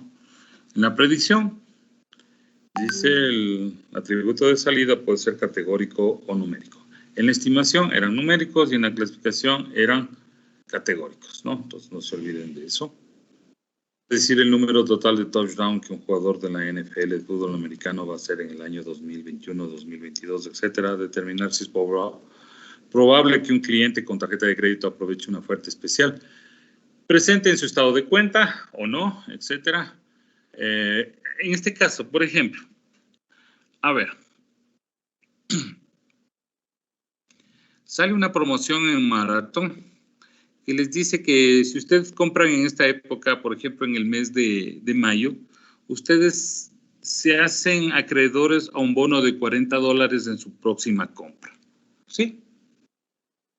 Ustedes hicieron esa compra, ni se acordaron de esa promoción, ni siquiera sabían de la promoción, y resulta que les envía un correo donde les dice, ¿sabe qué? Usted, por la compra realizada en el mes de mayo, se ha hecho acreedor a un bono de $40 en su próxima compra. Este bono es válido solo hasta fines del mes de junio, ¿sí? Y se aplican cuando usted compre al menos $120. Ya. Sí está claro lo que les digo, ¿no? Entonces, me dan un bono de $40 que puedo utilizarlo en el mes de junio, pero cuando las compras sean superiores, en este caso, a $120. Si yo compro $120, solo pagaría $80. ¿Sí? ¿Ustedes hicieran uso de esa promoción?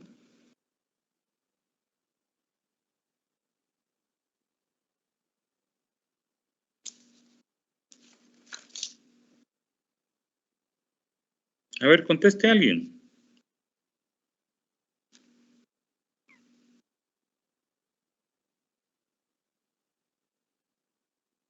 Nadie contesta.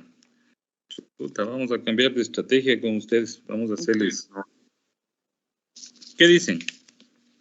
Yo personalmente no, porque es a veces comprar cosas que no se necesita, pero por el hecho de querer aprovechar la promoción o el cupón que me da la empresa, termino comprando literalmente cosas que no necesito o cosas que la empresa necesita vender urgentemente porque hay baja demanda.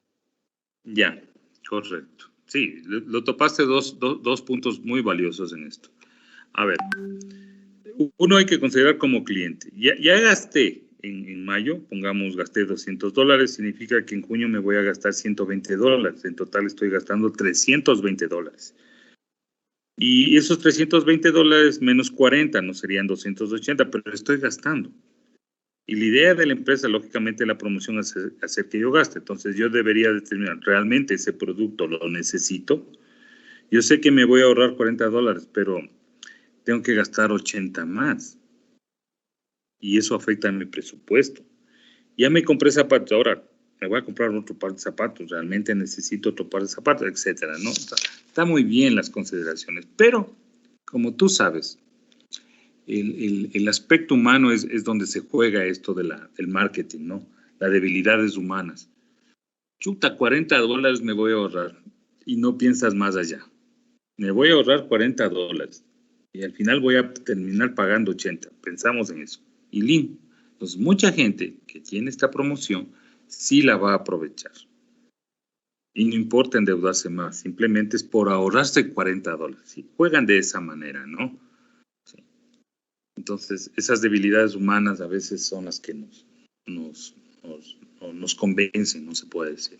Y funciona. Pero fríamente habría que pensarlo como tú dices. ¿Realmente necesito comprar algo más?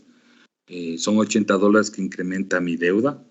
Si tengo capacidad de pago, tengo posibilidad para pagar en un imprevisto alguna cosa. Habrá que ver, ¿no? Chévere. Ya.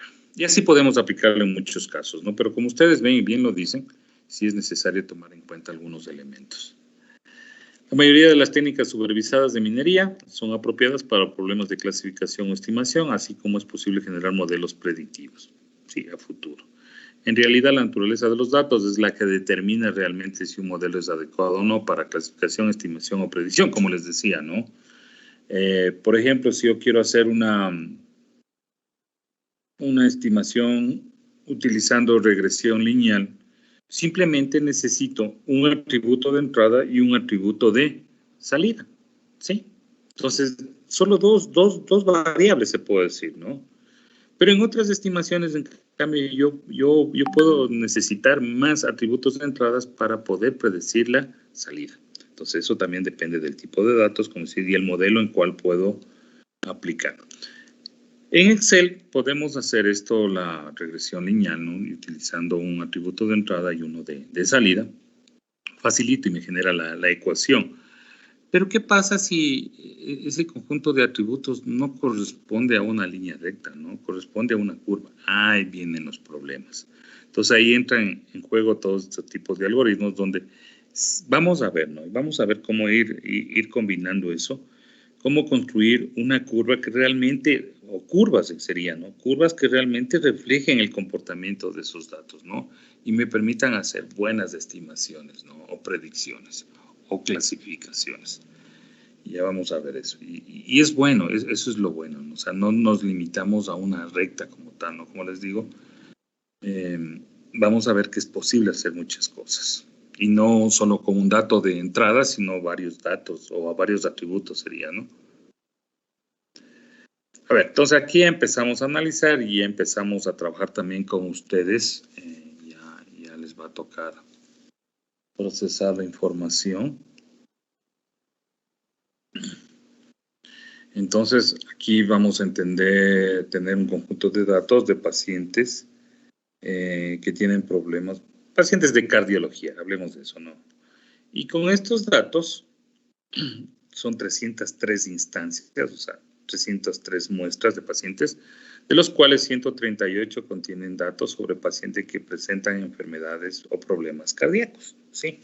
De la muestra de 303, 138 tienen problemas cardíacos. El resto, la diferencia, creo que son 303 menos 138, ¿cuánto es? 100, ya me pasan las matemáticas. A ver, ¿quién me da eso? 303 menos 138. 165 son sanos. Chévere. Entonces, ya ese dato me puede dar una idea. ¿Qué idea? A ver.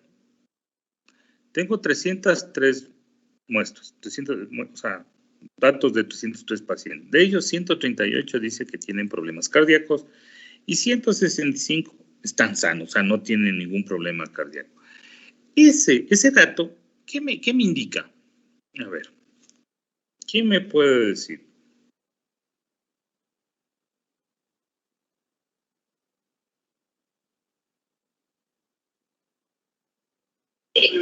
Que hay más personas sanas que con...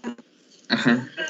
Perfecto, eso ya. Entonces hay un porcentaje, en este caso sería el 54% está sana frente al 46% está enferma.